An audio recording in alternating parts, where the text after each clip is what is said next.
Well, I just thought we'd start with how we all got involved with the Cadets, where we came from. Everyone here has come from different environments, even different corps, I guess, at some point in time. So let's start there. Bob, you're up. Well, I came in, my background was with the Crossmen. I was with the Crossmen in '79 with Thom when he was teaching, his first year teaching with Chris Thompson.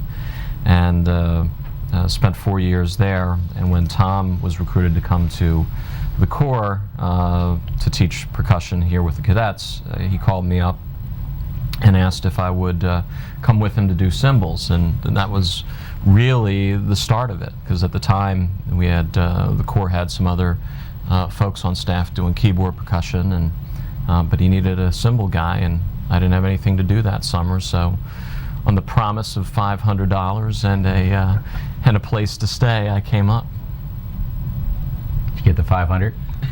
Of course not. Not yet. I wasn't sure back then. That was a lot. So, Hannum? Well, continuing the link to the Crossmen, I played there, of course, with Hop, and after the 1982 season, George had called and asked if I was interested in teaching at Garfield, and it was a difficult decision, oddly enough, because the loyalties in drum corps, particularly in those days, were very deep, and so it took me about 3 weeks to decide, but I finally came to my senses and realized that it was the next step that needed to be taken. So I was very, very lucky, obviously, because there's many great things already in place with the organization, and this was an opportunity for me to just learn. I mean, those days at the Corps were just the most learning that I've ever encountered in one place. So that's kind of really where I came from, and it was good because George and I had a chance really to sort of share the percussion responsibilities the first year, and Phased me out, I mean. phased him out as he went on to bigger and better things. But that's kind of where it started for me, anyway. That's, well, we had a few phone calls. I mean, I kept waiting for you to call me back, and went on forever. I was like, oh, he's never going to do this thing. It was a very hard decision because, we had started the Crossmen as a Corps, so it was difficult to break away. It wasn't hard for me to leave there. Robbie told me to get out. Get out! Yeah. I would have told me to get out too, so it wasn't tough. The thing is, when I was the director, or when I became director, Donnie Van Doren took me into a bar at the Fireman's Parade, which the Corps used to do then down the shore. Sat me down. He said, "You can do the drums." He goes, "You can be the director." He goes, "But if you try to do them both, we're all walking." and he had everybody standing there. I'm like, okay. So, luckily, because I was petrified. I mean, I kind of been doing the drum thing for 3 or 4 years, not too well, but you could tell by how well they did when you first got here, what the program I had in place was. But, I still like doing it. It was like, walking away from that was going to be tough, too. So it was good you did it, because at least you, let me play and didn't totally destroy the charts the first year. Mm-hmm. There's some remembrance of what I wrote. Had that crazy quad setup, the backwards quad setup. Yeah. I think that was because the drums came that way. I didn't know you were supposed to turn them around. Wasn't too good. So, all right, Peggy. Well, I came from the 27th Lancers. I had marched there, and then I taught them up until 1981. And then I think I became part of the package deal. George Zingali, I guess, had spoken to you, George, and decided that he was going to come over to Cadets. And I think Marc and I just came as part of the package deal. I mean, we had a good gig going with the Lancers, but I think it was time to move on, and we were ready for the challenge. And so... Yeah, I don't even think I talked to either of you ever. I don't remember that. I think you screwed up my flight. I was supposed to get there. I never got there, and I was like, "Who's this guy?" I don't think it. I don't think it was just George just said these people were coming. I was like, all right. I didn't know anything. It was a great move. What year was that? Sorry. That was the winter of 1981 into the 82 year. Yeah, it was definitely not. I mean, basically, with the Lancers were similar to this, to you guys with the Crossmen. We'd all marched together, grew up together. So, when you went to teach, anywhere you went to teach, if you went to another drum corps on the side, we all taught drum corps and bands and winter color guards on the side, was always you took people with you. You always traveled, in groups. It was because it wasn't a job, it was your gang, it was the people you hung out with. So, for George to say, I'm going to go somewhere and teach him, and he was going to live there, that was going to be his life. So really, he just wanted to make sure he had people around him that he felt comfortable with. And, we were both, like I said, the Lancers were a long, big visual staff. They've been around for years, very well known. So we were kind of, me more than Peggy. Peggy was pretty much already the big name with the color guard and all that, her and Denise. And I was just kind of one of a bunch of marching techs. So I was just ready to get away because, like all of us, in a group, you say, geez, this would be cool to try this idea or try to march like this. With the Lancers, it was, this is how you march, that's it. And there was no experimentation. So, coming with the Cadets was, for me, that chance to try things out that I'd always thought would be cool, because when I marched, I didn't like doing it. I didn't like to march.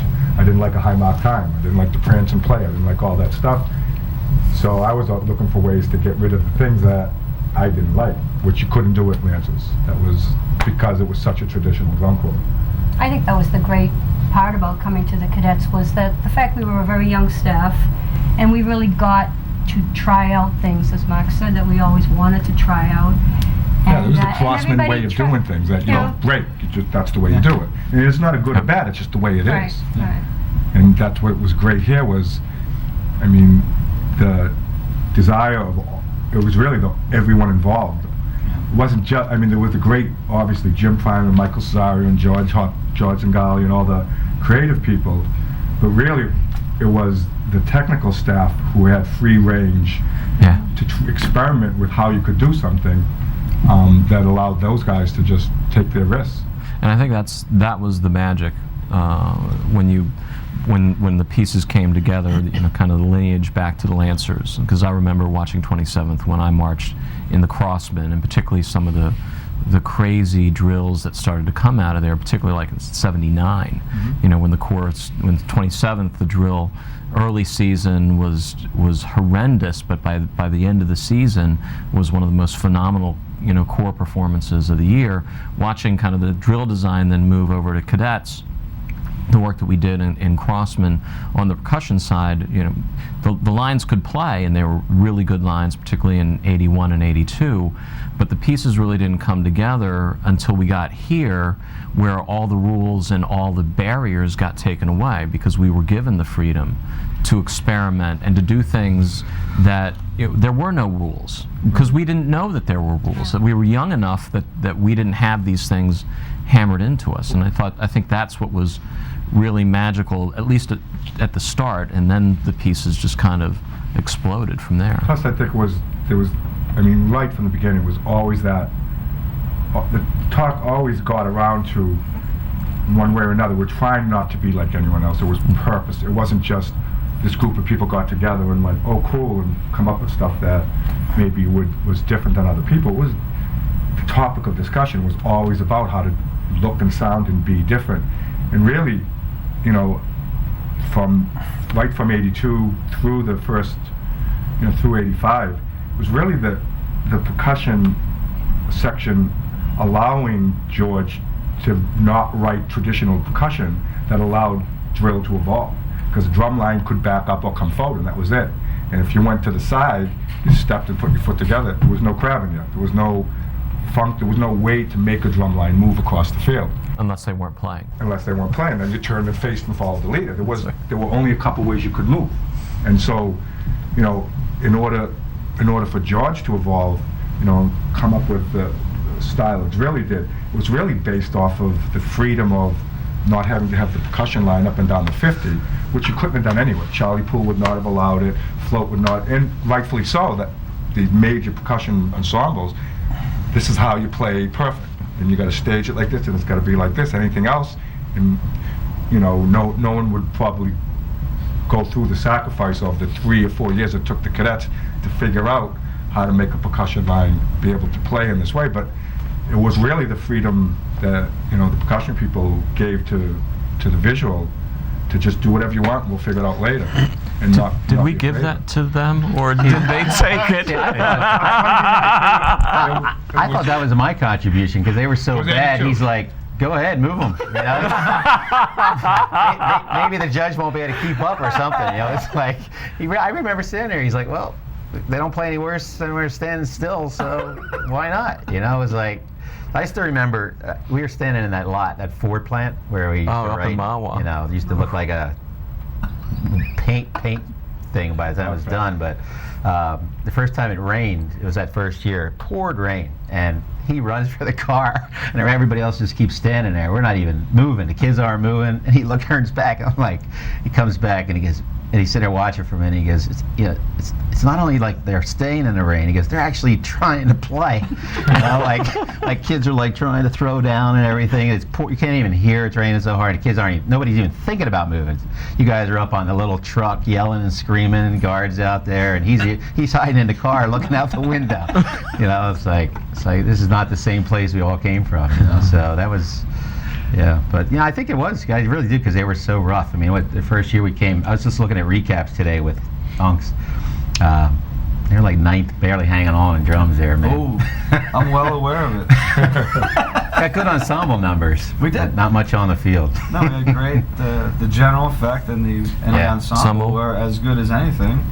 and better than most, and that's where we cut our teeth, I think. But I think that, you know, with that, it was, I mean, it's, especially back then, that's, you know, experimental. We experimented with everything you could think of. Philosophy was as big as experiment as anything. I mean, we actually, honestly, taught and talked about and tried to take on the concept of, you know, being non-competitive. Like not getting up in the morning and do the job to beat another team, but just to figure out what we were trying to do. I mean, actually, because we were experimenting so much, it was more about if we could figure this out, that's well worth the effort. Who cares if it beats anyone?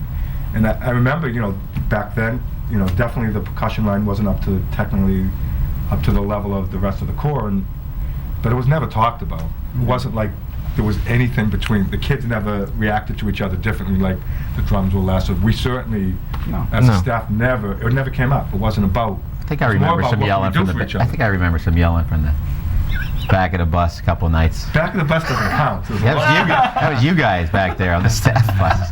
It was all directed at you. I remember years later, though, competing with the drum line, because all of a sudden you guys were moving so much. It was like, hey, what's the color guy gonna do? You were kind of taking over our spots, and we had to find other ways to get our effects, and that was which was so wonderful, though, because it really was the total package. And what you were saying about trying not to compete, but and it was never about numbers, obviously, and it still isn't, and that's, I think, a great part of what we did. But I still think we sort of knew that it was different, and I think that was good enough for us. At the end of the day, it was like, you know, we're doing something different, and that's all that mattered. Certainly, I mean, by 85, we expected to win. It wasn't, when I didn't think we couldn't win. Well, you could see even you know, I just felt, but it wasn't like, you didn't say it to people. You certainly didn't say it to the kid. It wasn't like you taught competition, or you know, I mean, obviously everyone wanted to win. It wasn't, you know, I'm not saying it wasn't that, but, you know, I've been around. I've taught a million places before and after, and, you know, the motivation to get a kid to perform the show, in quite a few places I've been, is around, you know, getting that extra talent. We can beat Santa Clara tonight if you just, you know. It's not that we didn't think it, but you didn't say it. You didn't talk about it. You talked about, you know, the achievement of the thing itself as being the success. The other Kids thing. bought into it. I did. I mean, back then, they knew no recaps. They didn't know the scores. They had never heard the tapes. They didn't know who won horns that night or who won match. They never asked the question. It was never posted. Really, Well, we didn't have to worry about the drum line. Well, and maybe some of it was trying not to have them feel bad by saying they won horns again, and drums came in ninth again. Right. Maybe that was some of it. The thing that I remember too is it was such a trust. I think the kids trusted us, and I think we trusted them to do what we wanted them to do. And I never felt anything like that before. Not as such a total package. Well, plus I think, you know, people talk about, you know, how all of a sudden, you know, there was Jimmer and Donnie, and then the three of us came along, and then you guys came, and it was like the ability to assemble these, you know, very talented people. But really, I remember as early as '81 when we first started doing winter, we had an amazing group of kids. The kids, it was a group of people who'd been marching 4, 5, 6, 7, 8 years, who were incredibly talented, as good as any drum corps, and they knew how good they were, and they just had never been given the vehicle. So really, they were hungry to prove themselves. So that once they knew they had a couple shows that, you know, could put them in the spotlight with the big teams, they took that on in a big way. And it wasn't, you know, we taught them technical, you know, we gave them technical training, but, you know, you don't teach people that desire. You know, that you know, and that's what they had. I mean, that was a major part of that, walking into that kind of experience. They've been, you know, as experienced as any Lancer Corps I taught. Maybe Michael can speak to that, you're the only one amongst us that was being taught by you That's guys. right. Yeah, I came here in '82. It was my first drum corps, the Garfield Cadets. I had not marched in a drum corps beforehand, but I was going to school for music, and I wanted to be a band director, and I had seen drum corps before that. I think my first show was seeing the '76 Blue Devils, and I thought it was the coolest thing I'd ever seen in my life. So now I'm going to school for music, and I thought if I want to learn how to do this like as well as anybody, I should go to one of these groups. And a lot of the guys I were going to school with at the time were either in Garfield already or were going to Garfield that year. And I played bass drum. What was under- your instrument at I school? played bass drum under George Hopkins' fine tutelage. He was my- What were you? Were a sax player or? No, I played piano you and were a little just bit piano? of trombone. I knew but- you were. You didn't. Yeah. Yeah, we It was came bass up drum or pretty nothing, late. so. Yeah, we came up pretty. I came up pretty late, and there was nothing in the horn line. And Yeah. these guys I went to school with were all drummers. They're like, "Come play bass You were drum." like I was like, "I'm in." you're like the father to all those. I was the only one young who could read lunatics. music. I was the only one who could read music. Yeah. But it was funny because as you guys sit around here and talk about the, you're being able to do these new things for, try new things, develop new things, be creative. It was very simple for me. It was, you were there because you liked marching and playing. You liked drumming, you liked playing your horn, you liked drum corps, and the premise was simple. You stood in front of us and taught us that it's about getting up every day and working as hard as you can. Do the best you can. That was it. It was very simple. So we weren't sitting around talking about winning drums and winning brass and because none of us had ever done that. That was like uncharted territory. But to do something that was crazy with these guys and new and get up and just bust yourself every day to work, that was the cool part of it. And it led to a lot of good things. I think it's kind of like Peggy said, you do that and then the smoke clears and you're like, wow, we're in third place. How'd that happen? You didn't know that. You just knew that you worked hard every day, and it paid off for somebody. George, how did you come to this corps? I guess it all goes back to that decision. I started marching in '68, the Hornets, and ended up in the Crossmen. It was a merger. I kind of knew Thom a little bit. It was competitors, and then I think the kids just forced the corps together more than anything. We were just like, enough of this. That's right, the 507 Hornets. That's right. Yeah. We even had a rehearsal before the end of the year. They put the two corps together, dumb move. So all of a sudden you have like 60 horns and a bunch of drummers. Then we had to go back to our old corps. That didn't go very well. Actually, the Hornets just said, forget it. We just shut it down. We didn't even finish. But when I went to the Crossmen, we were there from the beginning and to the end. But I was one of those kids. I went to people's doors and punched them if they didn't come to rehearsal and stuff like that. I was the enforcer in the drum line. Thom would teach them, and I'd get out and punch them, to make them play better. Made sure everybody was there. So I had a lot to say. I was over Robbie's house every day, but I always say if I was in my corps now, I would throw me out because I had something to say about everything. I had the answers, and so it's probably inevitable that as soon as we were done, I was out of there. And so even Eric and Billy Kaufman, who came up to the cadets, after that year, they didn't even want me to come. They're like, so they sat me down and said, you can come and teach the snares, but you can't say a word. I'm like, all right. So that's how I started. So the corps was so bad, but after about a month, I was the assistant director because nobody else would do anything. Started recruiting, and we got through that year. Came in 16th, 79, and then in 80, we had 12 horns. It was like April. I went to Doc Santo and said, let's shut it down. I mean, let's, come on. Anyway, a couple drummers, but that was it. And he said, we can do that. You're the assistant director. You're in charge of personnel. And the corps didn't make 50 years, and it'll be your fault. And we'll let everybody know that. And I'm like, and I still remember going home that night, sitting on the couch going, I can't say what I said, but so I called a couple people, went with a guy named Jimmy Paradise, who was with you guys at 27th. He was teaching the guard here. We got in a car and we drove to Mississippi every week for 10 weeks. Go down there, teach, come back, do clinics, workshops, recruit kids. So on June 1st, 2 busload of kids came in 1980. So we had 80 kids started with the corps on June 1st.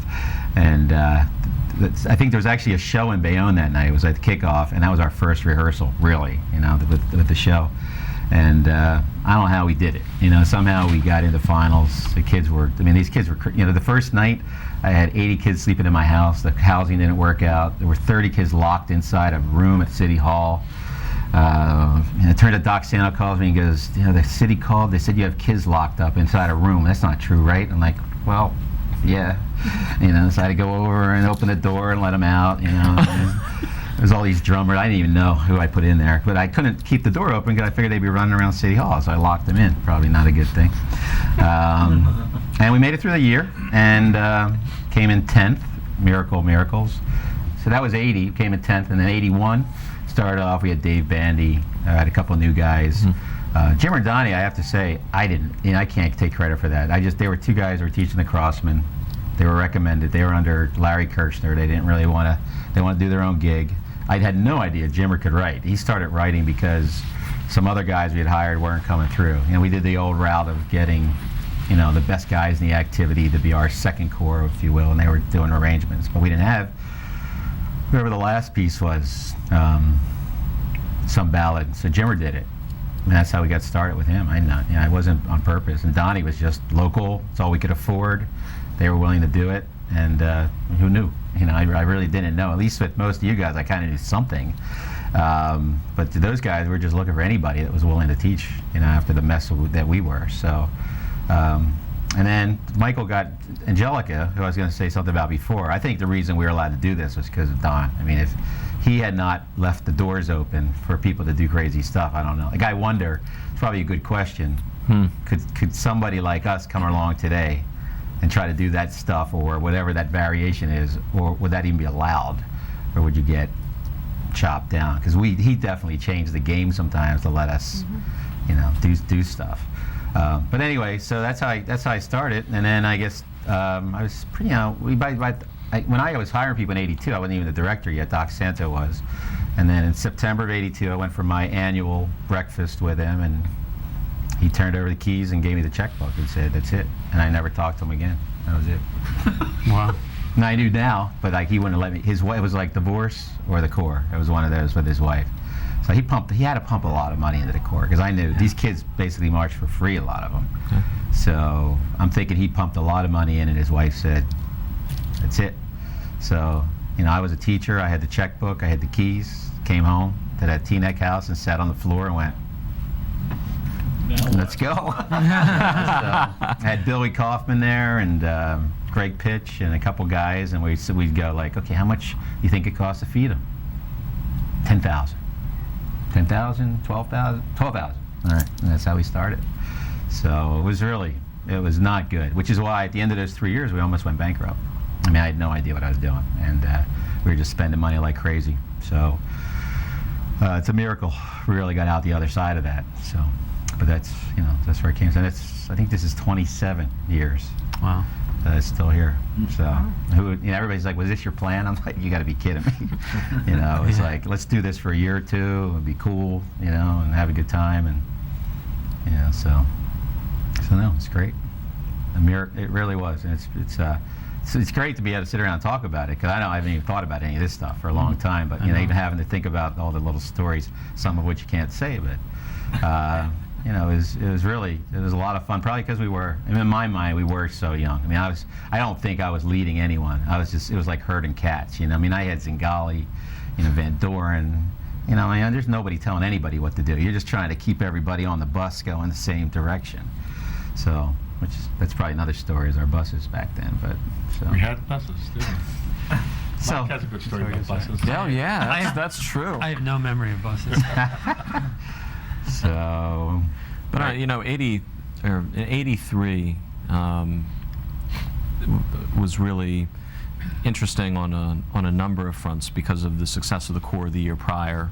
Rocky Point was such a great number, and now such a legendary piece, and then taking that and then adding on to it the mass and the musical challenges that presented just as a piece of work, then layered on with the visual challenges that came with it, and then having all these great creative people kind of converging, at that year was really amazing. It was, for me, a really that year was a life-changing experience for me. My time with the Corps was life-changing, but just the fact that I came to the Corps to do cymbals. That's what Hannum brought me here to do. But wound up doing the pit. and I, not only did cymbals end up winding the. Chicky, was he still here? No, well, Joey, I think, was Oh, one. yeah, I did that. yeah. Joey Gaudet was actually arranging that year, and Chicky, Bob Gross, who actually is set the stage in '82 for what we ended up doing in '83 and then beyond, when he took the instruments off the kids and put them on horn cases. He he took the carriers off, sat them on the cases, and that was really the first time that anyone had quote unquote grounded the keyboard instruments. And in '83, we got a little cleverer with it, where we actually had real instruments as opposed to marching instruments on cases. But Joey was writing and did the arrangements for most of the mass. And Joey came from Santa Clara and studied with, was under Ralph Hardiman and had played some great shows there. And very creative, very well-schooled musician. But Joey also was going in to be a policeman. And he had, took the test to be a Bridgeport policeman. And right before the Corps moved in May of '83, he got in. He got accepted. It's just like, well, I can't do this anymore. See ya. And the show was mostly written by that point, and Thom came to me, and Jim was like, well, we still have, some music that needs to be written. And I'd never written anything in my life. And I'd taught kids percussion, but I'd never taught an ensemble like that. And so Hannum looks at me, goes, you want to take a crack at it? So the first piece of music that I ever arranged was Simple Song. Oh, wow. With having Jim, and Jim Prime was, the great thing about Jimmer was he was very encouraging and showed a lot of confidence where none was really deserved. and that was, that for me, that was really the beginning, because then, someone took a chance on me to do something, and to have the opportunity to write to such a beautiful piece of music was an exceptional experience. But then to build on that and have some phenomenal kids. I mean, you talk about the kids that we had. We had great kids. We had some of the best players in the pit. Kids that were going to Juilliard and Eastman or in the Eastman Youth School. It really was an extraordinary time, because I remember at the end of the season, Joey came back, and he came to Miami for finals, and we were all together when they announced the score, and we were jumping up and down and hugging each other when the Corps had won, and deservedly so. But I remember turning to Joey and saying, just think what'll happen when we really know what we're doing. Because at that point in time, we were just beginning to figure it out. And I think Thom was the same way with Thom, because Thom was great with the percussion, but we were just figuring out how to deal with percussion on the move, the challenges of time and space, how sound moves in space, what happens when the drum line's over in the back trying to line up with the guys that are over on the 25. We play. Say we still don't have that down now, so what are you talking? That was what was interesting, because '83 was really showed the promise, the potential that we were on to something, and that set the stage for then what happened in '84 and '85, which were some really magnificent years. So Jimmer taught me you taught me how to write first. I learned by rote my whole life. And when I was with Westchester, I did Russian Christmas music, and I'd sit there and drum it, and he'd show me how to look at the notes. Then I came up here, and I had to do it for real. And we did that Kenton tune, like, there was in 9 and 6 and 7. I'm like, what's all this stuff? It's like, how come it doesn't have a 4 in front of it? I had no idea, and he would sit there with me and show me, and I'd write it out, and he'd rewrite it for me. I mean, he sat there all night writing that chart. I mean, that was as much his. So he did, I don't even know how he got us all through all that, and then still write his own charts, magnificently. Well, and the color guard, and just some of the ways that we would approach things in '83 that I thought were interesting, and at the time, it didn't seem unusual to me. It just seemed like the logical thing to do, where we were up in Mahwah at the Ford plant rehearsing outside before we went out on tour, and it was either Peggy or George Zangali came up and said, let's do a rehearsal with just the pit and the color guard. And so we took the pit and the color guard out onto the field and on the parking lot, and started to work through sections of the show. And as we were working through sections of the show, we started to then add orchestration to the color guard choreography. So it was almost like working writing to a film score, but instead of it being a movie, it was the color guard choreography, and that, you know, having somebody give you the opportunity to just play with that within the context of the music, but then also to line it up with the visual was really really extraordinary. I'll always remember that particular moment. I guess maybe you should make mention, well, more than mention of Cesario, because he kind of kept somehow, especially in the early years, I think, but kept it all under one roof. And he showed up in '81. Actually, Angelica summoned me to his apartment, and that's how it worked. And it was like, "You'll be here Tuesday night." I'm like, oh, "Okay." And he introduced me to Michael. We went to dinner and went back to his place, and then Michael proceeded to explain to me everything that was wrong with the Cadets in '81. And he was dancing across the floor and explained to me the difference between turquoise, and I'm just like, I just sat there the whole time, you know. And I think we got his brother on the phone, Greg, and I'm like, I didn't know what was happening. And you know, I knew the guy I knew he knew something, but it was nothing that I knew anything about. But I knew we needed help too in '81, so he came in, and that's kind of when things got started, because he started leaning for the core to get, you know, generate effect. He started changing the Elks Parade we did back then. He made us change the end of the tune. I remember having a meeting. This Donnie Van Doren taught me everything I needed to know about managing people. The drill guy was there, and Donnie's like, you know, we got to bring the horn line in closer. You know, we got to do something so that the end of this thing works. And I won't say he was teaching drill then, but the guy said, he goes, he's another 27th Lancer alumnus, and he goes, there's nothing that can be done. There's just nothing that can be done. And Donnie, we were sitting at a hill in Bridgeport, Connecticut. Donnie just said, well, I guess we'll have to get somebody that can do something about that. And I was like, you know, and everybody stopped, and the next day, this guy fixed it, you know. So, you know, I was like, oh, that's how you do that, you know. So, and of course, Donnie used those tricks on me in reverse, but, you know, I don't think I'd know anybody as pointed as him. But, you know, then after '81, then Michael, you know, he had a lot to do with that. And I think in the early years, George and Michael got along really well. And I think as the years got on, everybody started learning a lot about each other's stuff. Because in the beginning, I don't think Michael would ever say anything about drill, but George would never say anything about turquoise. But after about a couple years, then everybody was talking about everything.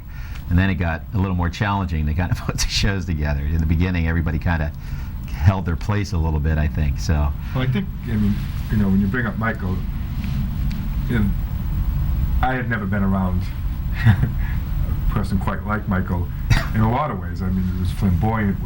I knew a lot of those types, but he really knew a lot.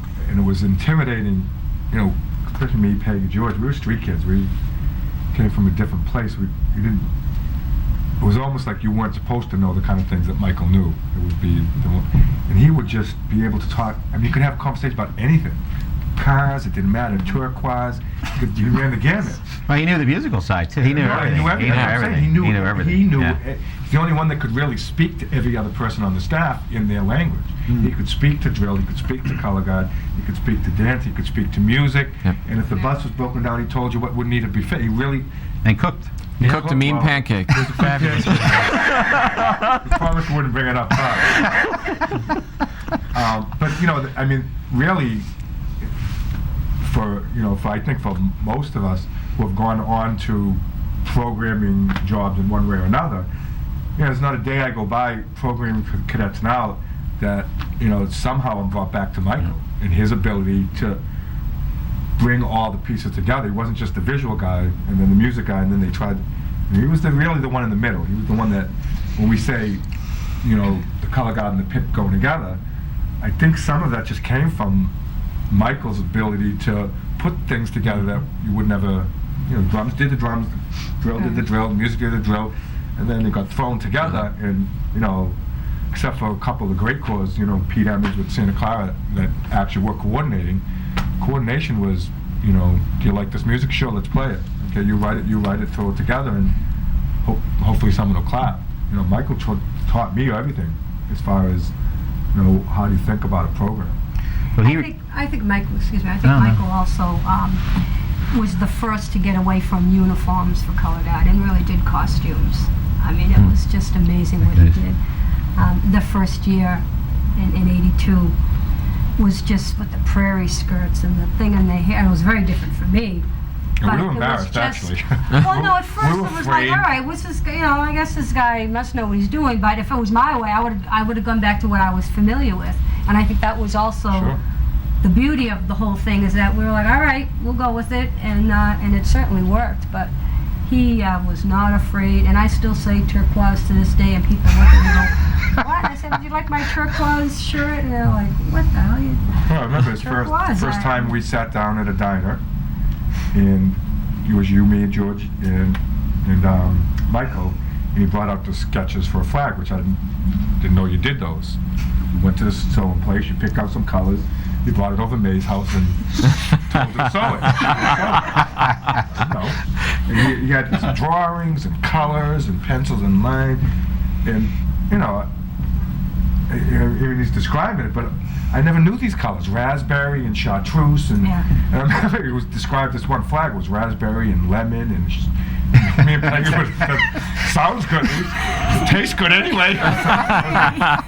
Yes, can't do anything else with this flag. I mean, he really made that transition, I think, with even the 82 Corps into the 83. Because if the 82 color guard wasn't there, I don't think 83 would have been possible as far as what the color guard did with that contribution. Because up until then, even in 82, we kind of played it safe with Rocky Point, did that kind of old-time drum corps. Yep. The color guard was, did the equipment. And then all of a sudden, poof, we go into shawls and they're prancing around, and it was beautiful. And that was Greg Cesario as well. And but I'm not sure if that would have happened unless we had that initial.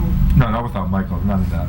The whole ambiance of the Corps was Michael Cesario. He sat me down once, and he was always good about, you're the director, and he always, I didn't really have a choice, but I felt like I had a choice, and he sat me down once for hours, explained to me how we were going to market ourselves as this all-American Corps. We were just going to get Santa Clara and push them out of the way, and push Phantom out of the way, and drive ourselves up the middle. I'm like, sounds good, I was thinking about, what are we playing this year? We're playing Bernstein, in the Mass. I never heard any of that. I don't even know if he brought that up or Jimmer, but I wasn't even thinking about the next year or the next year or the next year, and he was already 6-7 years out, which made things like, we get Jeremiah and stuff, that wasn't a big pick because it had been sitting there for years, or 3 years, 4 years. And We just weren't wise enough to do it first. That year. I didn't understand. I tell you, when I played Jeremiah in '85, I said, well, this is a really good piece, because I've been playing that for you for years. I don't think my ears could handle it yet. It was like, Well, heck it's is that? interesting with Michael, and as I've been involved in a variety of different things over my career since the Cadets, with some great marketing people and great PR people and big corporations and in small areas. One of the true bright minds of marketing and PR is Michael Cesario. I would put him up against any of these other guys that I've worked with over the years, because I learned a lot, just being with him, and about staying on message, and how you get that point across, making sure that you keep putting the same thing out and same thing out and same thing out, and when people start bringing it back to you, then that you've been successful in communicating that. He did the Beyond, that was the Beyond Tradition thing, which rolled for about 10 years, and the G with the thing, that was all his, Well, plus it was- all his. yeah. YEA was his thing, that was his, Right. he gave that to me. It was the whole, what the Corps was going to be. I mean, you could, and any group of people can take West Side Story and play West Side Story. In each group, there was the Anaheim way. There was, and it would be West Side Story. But really, his concept on top of everything was that the Cadets would be class, elegant, sophisticated. He had all this list of words, all of which I was like. Where's the dictionary? Well, because those are, like I said, where we came from, if you went around saying, I'm sophisticated, you could get your head knocked. They were like, you don't use these words. It was scary to me. I didn't know what he meant by it. But he said them all the time. This is what the drum corps is going to be. Well, luckily, Jim Prime wrote very classy, sophisticated charts, and Zingali's, drills, and Greg Cesario's, the way he choreographed, played into it. But it was really his deciding that was the marketing that's who the Cadets would be. It would be this all-American group that was classy and sophisticated, and that's what people bought into big time with they loved that. He created a core that people loved to love. Yeah. You know, we got meaner as the years went on because we got tired of being, you know, with the Jeremiahs and some of the darker shows came in was, you know, it was like, all right, enough of this milk and cookie stuff. But, you know, those first years, it was really his leadership in that. And I think once you kind of figured out what he meant by it, after '82, I think we all was like, kind of know what he meant. It led to the way you would start, right? You know, from then on. Well, where did the mask come from in '83? Does anybody? I honestly don't remember. It had to be Michael or I think it was either Jim and Mike. I think it was. Because none of us ever. I mean, We showed up and it was here. My job was easy. We were terrible, so we just we just tried to get better. I knew you were the guy to. I knew I was the guy to not do the drum line. You had a meeting at that house we lived in, in Teaneck, and the technique book. He pulls out this book. It's like this thick for the staff. I'm like looking across the room, going, man, my technique book was 1 page. You know, it's like play. Here are the exercises. Check patterns. We're gonna write the parts based on these. I'm like, what? Yeah. What are you talking about? You know, no wonder we sucked. You know, before then. So, you know, but yeah, you're right. You're probably right. You really didn't. You were just kind of like peripherally sitting on the side, just tell me what to do. An absolute facilitator. Yeah, you had so much going on. I remember more so in '84 because it was the show was so difficult, so hard, and we had taken whatever was going on in '83 and even did it more so in '84 and more extreme, more often. Right. And in fact, I remember Unks at the end of the season, Unks like, do you know we never made that set in America ever? We never made it. You could have said something. But I just remember, this is a crazy thing to remember, but sitting up at night in that van, and I would sit there and I would just be awake trying to figure out what we had to do the next day, in large part to accommodate the drill. Right. You know, because of everything that was split, how you deal with the music, all of the running around and what's going on at the changes of direction, trying to write fast, because that was something that I certainly wasn't used to. Those tempos, right. It's a whole different vocabulary, and writing from being positioned behind the horn line, you know, and being kind of back far. What can you write that's going to actually speak and have some kind of an effect and communicate? But it was just night after night on that van, just writing it down. And actually, I think a unbelievable big turning point for the percussion was when Angst came out, and because He was the first guy out that did it. he was the first one. So he'd been through this program from way before even any of us got there. But he was in the line when we were trying to figure this stuff out. right. Like all of us, when we marched, it was like, I think I know what to do, but who do you tell? Well, the running joke was that we would never be able to do the things that we asked the No, kids to do. Yeah. That was the point. But, you know, I think, you know, his coming out, you know, I remember in '85, before the season were out, wherever one of the schools we stayed at before the season, and, you know, George, and like you say, we took ideas from the year before and that we thought were a little dangerous and figured out we could do it. So the next year you went Take it, further. yeah. So Jeremiah was obviously the furthest extension of probably of any year I've ever taught in drum corps compared to what you did the year before. And Jeremiah was still probably the hardest production musically ever done, I think. I mean, And it was a natural extension of what had come before, because I don't think that, you know, I think we had to mature to that point, both Sure. as writers and designers and with the kids and everything else. And certainly on the percussion side, you know, we were just beginning to figure out, you know, what was possible. Not only what was possible as it related to the movement, but also what was possible in terms of the tone and the timbre and the things that we could use and the instrumentation and how we would go out to look for the effects to really bring Jeremiah to life on the field.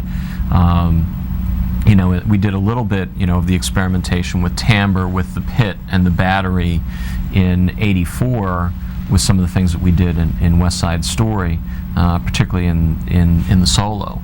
where we were doing a lot of experiments with the timbre.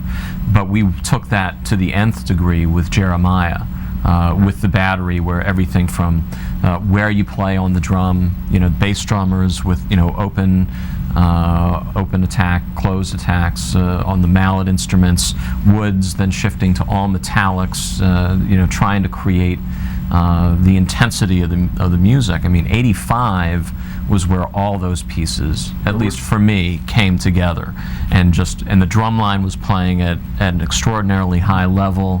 I mean, all levels of the corps were evenly matched at a really high level with very challenging music that, to me, is still my favorite year. Yeah, well, I think because of that, because it was the ultimate achievement for us as a group. We knew that we had, for all of the talk of the other years, you can actually look back and go, it really wasn't that hard stuff, just no one had done it, so you had to figure out how to do it. But once you figured it out, it really wasn't that hard. I mean, Jeremiah was that hard right now. It would be hard to teach now, it would be hard to get anyone to do now. And I remember, we were talking about techniques. You had to, we were at such an extreme, we took such an extreme risk with the percussion line. There was no technique at that time yet to how to move a drum line. People weren't doing a crab yet. It was not done. People followed. So I remember, there was a part when me and Thom were on the field, and he was like, I don't know what are we going to do here? They can't twist their body. They can't turn if they fit. So we just started playing with, whatever, and then, we just did the crab step. It became a legend. It was like the big thing. All of a sudden, now the cadets drum. It wasn't just where they were in the field, it was how much space they could take up, because the crab allowed a drum line to take up a great deal of space, because other than that, if you went sideways, you went step together. You could do a couple of things, that was it. So, I think that just that one innovation in technique changed more in drum corps than anything. It was just and it was a way to figure out how to make a drum line take up space, move. And it's interesting, when you say that whole period was a cascading evolution of these new and innovative ways, whether it was crabbing technique, whether it was how you play the instrument, the instruments themselves. I mean, we were working with manufacturers to create the instruments to achieve the effects musically that we wanted to achieve. Right. I mean, these were, from the implements that they played with to the new instruments themselves that hadn't been created before. That side of it, looking back, you didn't really understand it at the time, but looking back 20 years later, the innovation that took place in that 3-year period and the impact on the activity, at least from my perspective, has not happened. I mean, there was a quantum change in the activity, pre-cadets, post-cadets, 1985, and we haven't seen that same kind of quantum change to the activity since that point in time. And I think that's somewhat of a tribute to all the creative minds in the group that came together, and the freedom to experiment and do the things that we were able to do. I think a lot of the compositions that they started with, though, at that time drove you to that direction. Yeah. Because you were dealing with material that people had not played before. And if you were trying to do some kind of justice to it or use it in terms of drum corps, you were almost forced to try to do something different, because you couldn't make it sound the same way as the music people were playing 2 or 3 years before that. It helped push you in that direction. Well, what had you written before we threw Jeremiah at you? Had you even done a band show? That is the most crazy things. The accidental arranger. Yeah, when I was in high school, Glenn Edwards was my band director, and he was very encouraging of us to write things for the groups there. So I was writing jazz band charts, I was writing marching band charts, some of which I still have, like, in my basement, and I get them out and laugh my head off looking at this stuff. But he would kind of encourage us to do that. Then at Westchester, it was the same thing. Dr. Wells, when we were in there, like, the students ran a lot of that band, and I got to write some things for there. And in '84, when Jimmer was writing the book, I had brought some things to play in the wintertime at the camps to kind of get his input on it. And of course, Jimmer's input was he'd look at it and go, that looks really good. And it could be the worst thing in the world, and he'd never say a bad thing about it. So, I did those things, and then, '85, I think you had asked me first if I wanted to do it. And I was terrified out of my mind. It's like, okay, I can maybe run this program, but I'm not going to write. I can't do this. And we went Oh, through in 1 year, because you weren't, Jim and Donnie left after 84. 'Cause Yeah. Donnie's mom passed away, and it was a problem. So taking the whole thing on at one shot Yeah. at 20, whatever, 3. And you had asked me if I wanted to do it, and I said no. And then I kept bringing charts in for the camps because we went through a series of trying arrangers, and we'd come to a camp and there would be no show music. We would change the show. We'd come. Well, to we the next decided we were camp. going jazz Yeah. First circle. because Christmas. because of the After because considering of the Christmas. yeah. Oh yeah, Yes. yeah, yeah. Christmas show. Yeah. And then I don't know if you remember the guy who was supposed to do the jazz stuff. Me and you and I went over to his house one night. I remember that. And you called me after having a little. We shouldn't have been driving probably. We had to get ourselves prepared. We went over his house, told him if he didn't have charts like by the next morning, it was over. I mean, we're into doing these additional Boy, I do. Oh, percussion that's camps. right. It had to be To kinda January. Right. George was later than that. Was it? Oh, we were. I'm Tri- t- you called me in Oh, yeah. March. March. From Was it Los- March? There was no You were music. to- That's why I said, George, we got to be done talking about this. We got a percussion camp for 2 weeks. We got no music. There's no music. You called me from Las Vegas at a DCI meeting, and you said, "I'm going to ask you one last time. Do you want to do this?" And I said, I was so frustrated by that point. I said, "Yes. Here's what I know. I have guys like Jimmer who, if I go to him, I know he'll help me if I get myself in trouble." And I locked myself in my little apartment in Westchester. That's how we got to Jeremiah. It was like, what Yeah. do you want to write?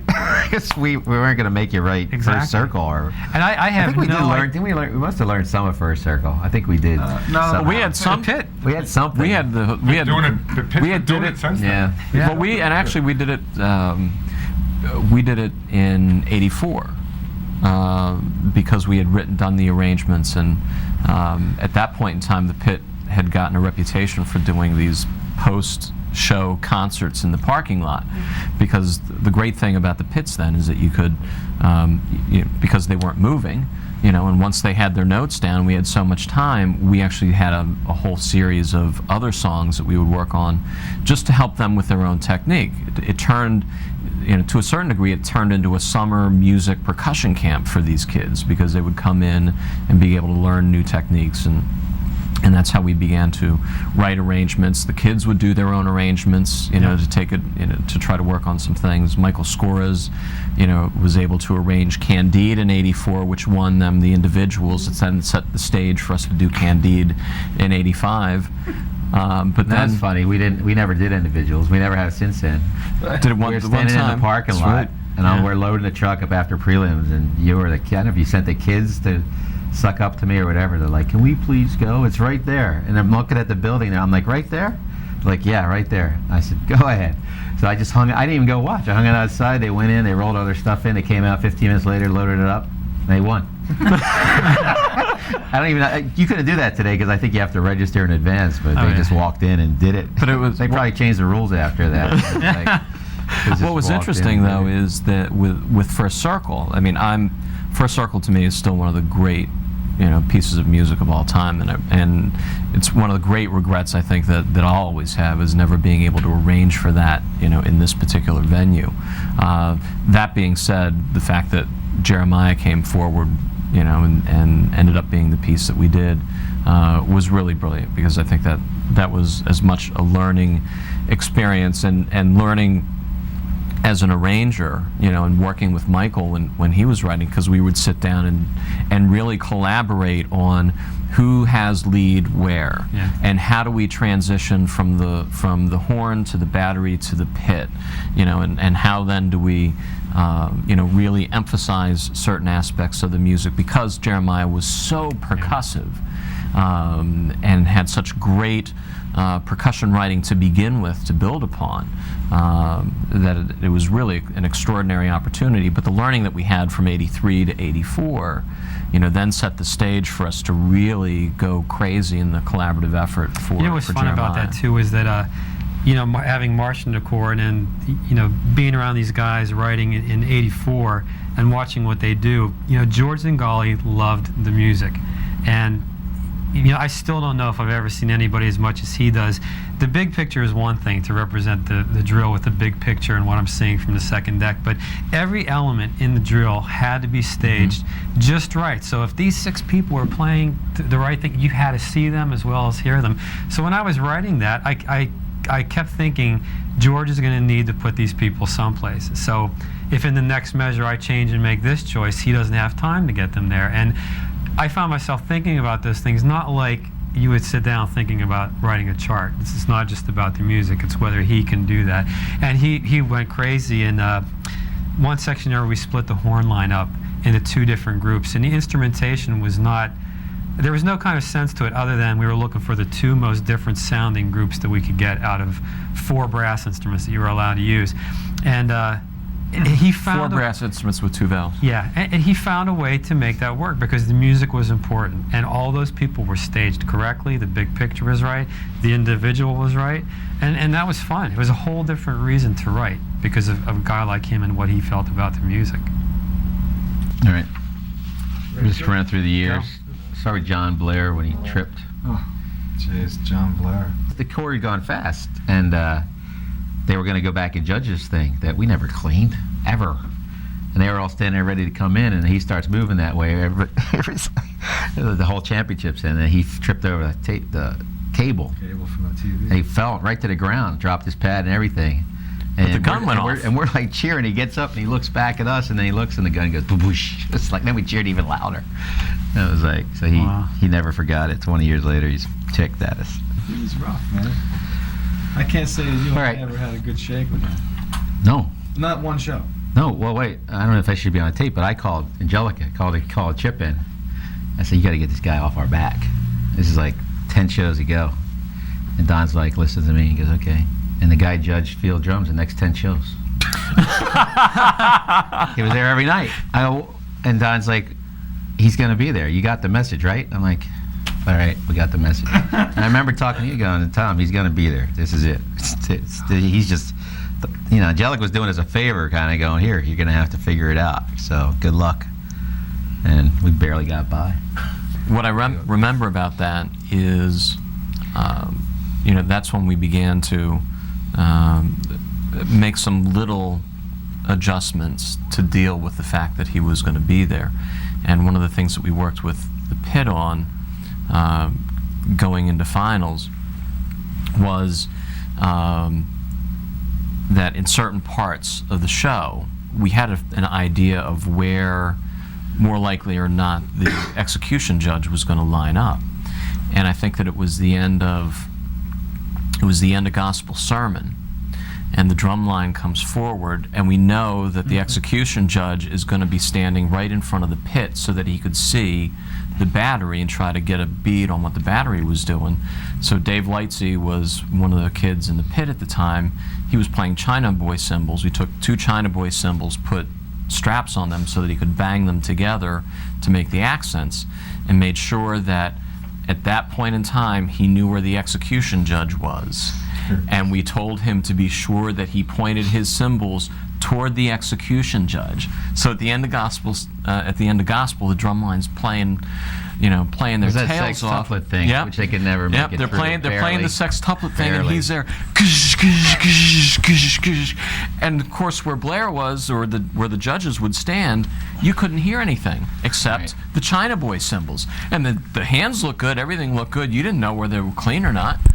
And it was one of the things, adjustments that we made, toward the end of the season, and with some of the writing then. Well, Or stupidly, I was making part changes in Miami. And I remember Zingale coming out, man. He was like, "What are you doing?" I said, "We can't play this stuff. We've really yet to play it well." And he was absolutely pissed.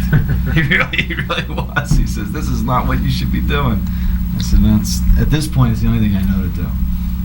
Well, did you know, since we're on drums, did you actually think, or in your head, that they were going to get better every year, or that there was a plan to all this, or?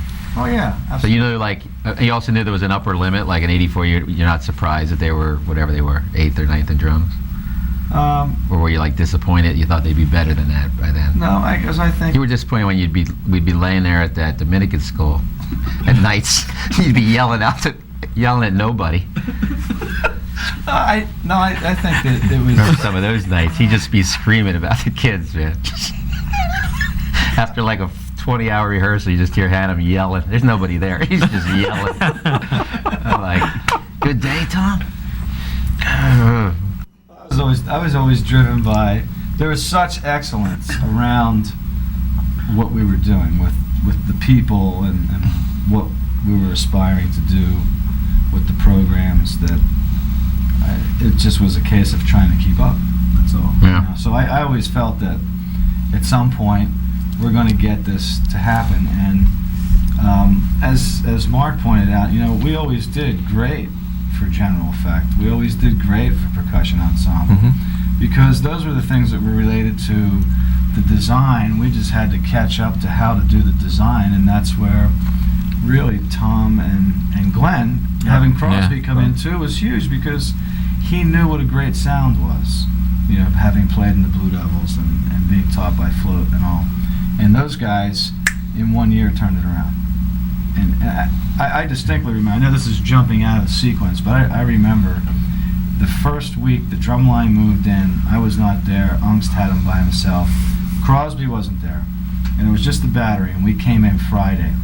And it was like a different drum line after 5 days. I'd never seen anything like that. That kind of transformation in my life, you know. And boy, what those guys were able to do with him was amazing. Well, Glenn, we never had a good Thom player in the Cadets, and we weren't. None of us were Thom players, so we were teaching ourselves, going. You know, and Glenn came in. It's like, oh, that's how you play this drum, you know. So then, and now we have Thom players like crazy. You know, it's like they grow on trees. It's like every year I'm like, jeez. But yeah, that was the best move you ever did, getting somebody else. All respect to the kids that marching Cadets or Crossmen, but they were not like these guys out in the West Coast. No. They couldn't drum like that. Not even close. So, I remember '84. I always tell this story of Dave Lorenzi, one of my best friends. But he judges at World Open, I guess it was then, and in prelims he gave us a 10-0, and he was on ensemble, 9-9 maybe, out of 10. And he went on the field that night, and he gave us a 8-9. I'm like, what happened? He goes, well, you know, because we had the split show with either side. He goes, well, I'm only allowed to judge what I hear and see. He goes, I can't even take into account the fact that these people are drumming over here. Now, I know it's really hard, but I'm not going to take it into account. So a lot of the things that you guys do when I'm on the field, I don't count it, because I don't see it as difficult, because I don't really know what's going on over there. Maybe they're not playing tonight. I'm like, what? I went nuts. I had Angelica by the arm. I'm like, Thom, you got to help me with this guy. And he was a friend of mine. I'm just like, you got to do this. But that's, you know, as we went through the judging thing, we had a lot of times like that where guys would just say, I can't give you credit for things like, you know, I can't give you credit for this. You're out of step, or you're this, or you're that, or there's no straight line. How can I judge you? You're not in a straight line. I used to go at it with Gene Monticelli all the time, because, you know, the way a visual judge positioned themselves would decide how they could give out the mark. It's just where, like you said, where they stand decides what they're going to see, and only what they see is what goes down. You know, and after a while, I mean, that's where the game comes in. People know where to stand or not to stand. So you can tell when someone is out to give you a number or not by where they stand. Especially back then, because you studied. I mean, you knew where every field judge was going to be. You knew how they were going to judge you, where they were going to judge you. And the minute they varied from that, you know, it was either to give you a number or not, and you knew that. I was still doing the Cadets, and you were doing the Crossmen, 82 at CYO Nationals. You remember that? And we beat them in drums, and we come off. You know, we won the show by whatever, something. You know, the core was good, but our drum line was lagging. But we beat them in drums. We come off, and he's screaming at me. He's up in the stands. I'm crossing the field. I guess anybody can get a number. Screaming. And he's on a fence shaking it like a wild man. And I'm like, you know, because Rodney Goodhart. And Rodney, he got in front of the Cadets and just cruised. He knew it was coming, and you know, I mean, I'm sure he walked for everybody, but he took a walk at just the right time.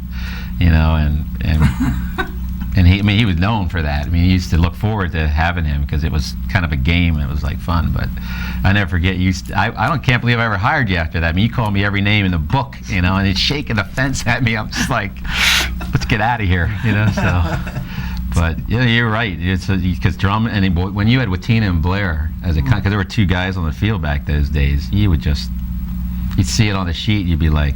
Kids would. You try not to show the kids, but you'd be like, "Oh no," you know. And then the kids would eventually know. They'd see them and they're like, oh. They'd get under the drums. They'd stand, you know, we get in these forms. Like, thank God we started moving, because they would get on, you know, when the lines would sit, they would just get underneath the drums and put their ears up. You're like you can't hear from out. It's like we're making enough mistakes already. So, Go searching. well, and the great thing, particularly for the execution judges, the advantage that we did have was the fact that the drum line was moving, the corps was moving so much, and the color guard was swooping in from wherever. Some of those guys were afraid to go out on the field. then we'd get slap in and whatever it was called then, exposure or whatever, because they couldn't get in there. Then we started getting that one. That started to come We later. can't give you credit because we can't get there. We can't get there. Well, you can get there. Yeah. And then you take start. your life to You your started own with those little meetings beforehand. They'd ask for a map, you know. But like, it's, I don't know how they ever thought it was going to help. You got 30 seconds. Okay, go here, go here, go here. You know, it got to a point when I would say, don't go out there. Just because some of the years, George, well, you took over later on. It just kept getting closer and closer. That they were just part of the. You know, it kind of was a drum line, and you'd leave a hole for them, and it would kind of. But then eventually, it just became.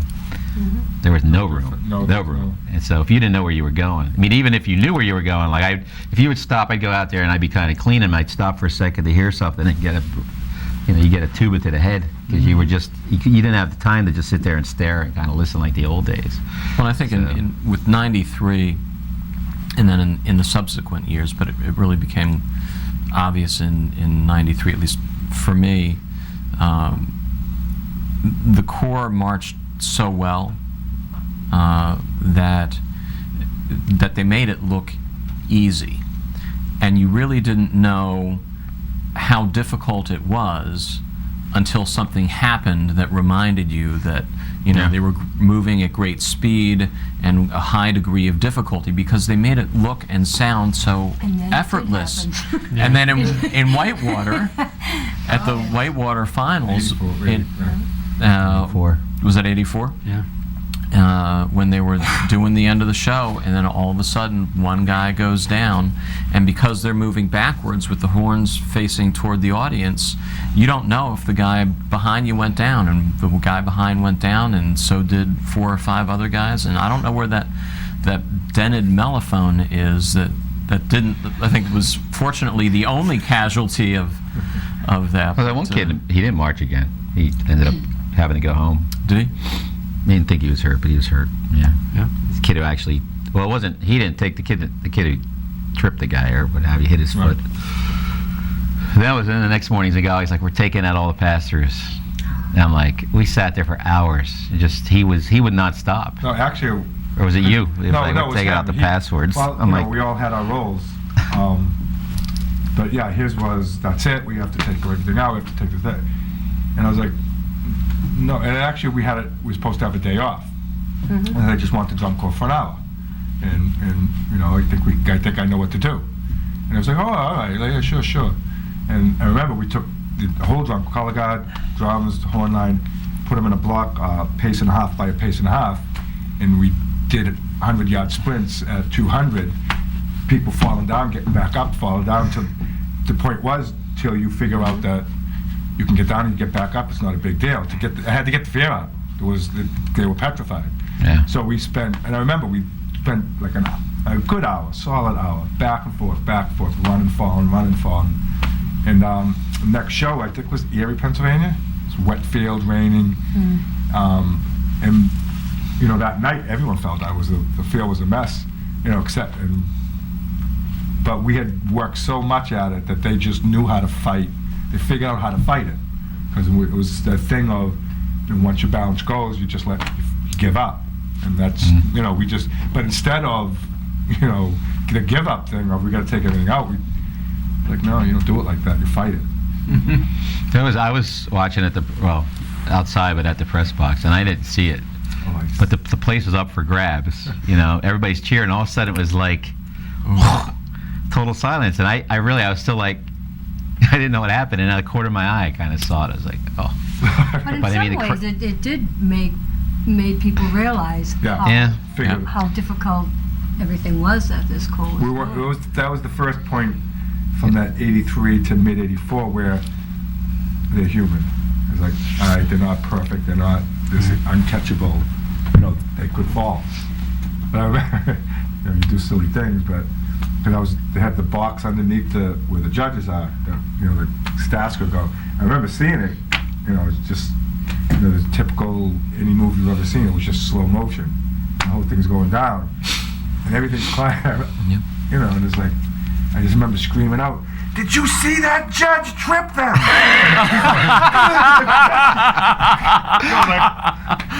I didn't know what to do. You know, blame it on the judge. That's what we're good at. Was that the same? Who was nowhere near. Was that the same critique where we all went nuts? Is that the word? Yeah, George was reading out of Ayn Rand and the individual, and Jimmer was yelling in from the outside. Yep, You behind the should, fence. you know, you should not be around children ever again. That's when I'm just looking around, going, this is not going well. So every caption had somebody in a corner just screaming. I'm like, and that's what we just said, we're not going to critiques anymore. No. We're doing ourselves harm. We couldn't control ourselves anymore. So I would just go in and say, hey, how you doing? So, and then everybody would tell me what everybody else said. He goes, actually, I remember winning in Montreal like 2 shows later. I went in, Teddy was there. He was the head judge. He goes, you don't have to worry about the critique. Everybody's been talking about you all night. You know? And I'm like, okay. So yeah, we kind of lucky. Then we ended up, because I was just looking at those recasts. We lost that show, even though we still got the 10-0 marching that everybody talks about, because we fell down. I know. How can you win? Yeah. On some Yeah. on some of it, yeah. And He's then, looking the other way. But we lost Santa Clara a bunch of, by 2 points. We were pretty close to the end of the year. Yeah. Wasn't exactly what I thought it was. Like 2 points, and then we tied them at Allentown prelims. They 2-pointed us that night, and we tied them at U.S. Open. U.S. Open was the change. It's 84 or 85? Was that 85? 85, yeah. 80, Yeah. Somebody beat us. Well, We had Phantom up in DCI North. They DCI beat North. us Yeah. back to back. It was like that one, and then And DCI. Blue Devils beat us in Lansdale, Right, where we those- walked those on the. three. Remember that was real high grass. We walked on. I remember you guys going, "We're doomed." Yeah. I mean, the grass was like really Yeah. thick, and we're like, "It's over." Yeah, And we did. We lost. In the white one. Those are the three. And then and then I didn't know. Oh, that's the one I didn't know. Santa Clara at prelims was This doesn't even happen anymore. 3.8 behind us. Right. And they only ended up like 6/10. They were third. Blue Devils were 10th, but they went from like 3.5, almost 4 points to like 6/10 between prelims and finals. You know, that doesn't happen anymore. So, but yeah, that was well. See, that's the year. I mean, I guess the negative side, all those bus issues. Yeah, we bought our own buses. I didn't know how to buy buses. I mean, I just knew we couldn't afford to rent them anymore. I mean, we were spending back those days $100,000 to rent buses. So we bought these things. I remember we bought them up in Massachusetts, and we're driving out. I was driving one. I didn't have a license or anything, but I was driving one. And we've gone about, no radios or anything, we've gone about 10 miles, and I had to pull her aside. The other guys come up, what's wrong? I go, how do you get this thing out of first gear? And I've been driving for 10 miles. It was against the law then, but you'd get a $25 fine if you didn't have an articulated license.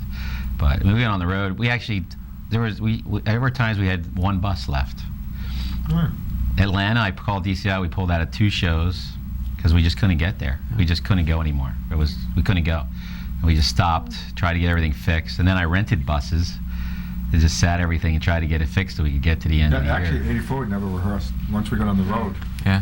Oh, I remember showing up at a show site, and people would be showing up to start the show, and we'd jump off the bus, find the field, spray it, and get an hour in, and that was half of 84 was,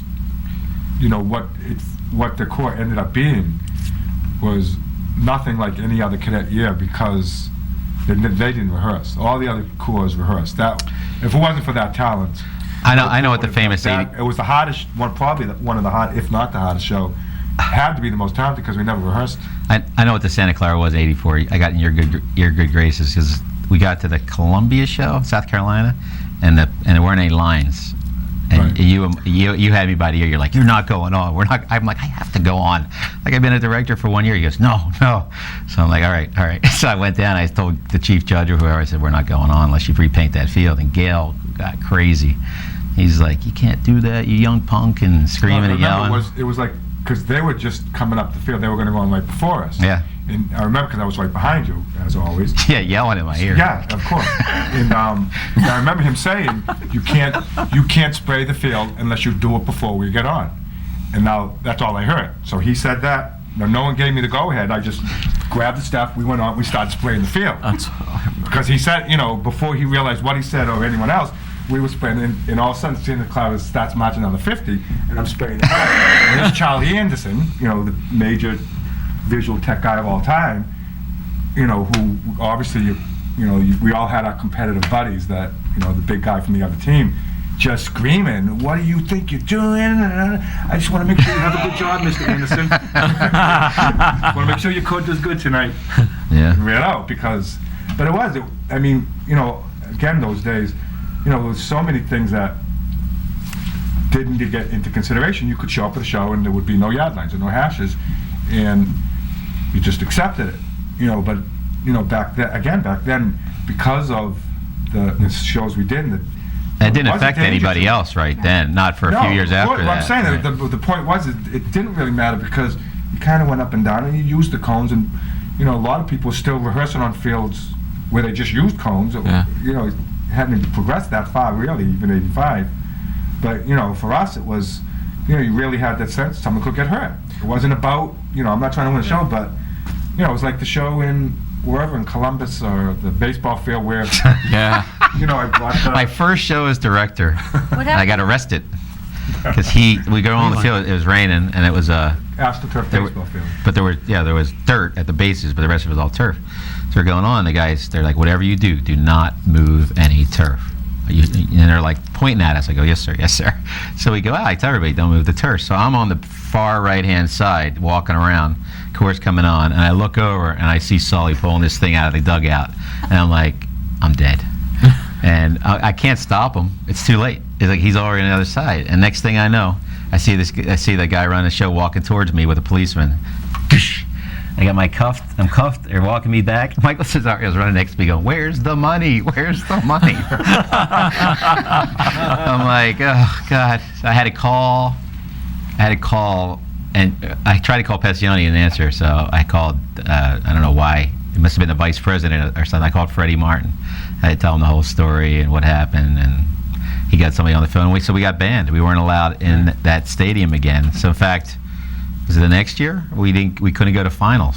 We won prelims at the U.S. Open, and we couldn't go to finals because finals used to be moved to Columbus back in those days, and we weren't allowed to come back. We were banned from the stadium. But it was my first show. I had to call Passione like, "Hi, how are you?" Or my first DCI show, because back then you did DCE or whatever it's called, and then we did the DCI thing. So it was my first show as a DCI director, and I'm arrested because he's moving the stuff. I'm like, but they did a good job, though.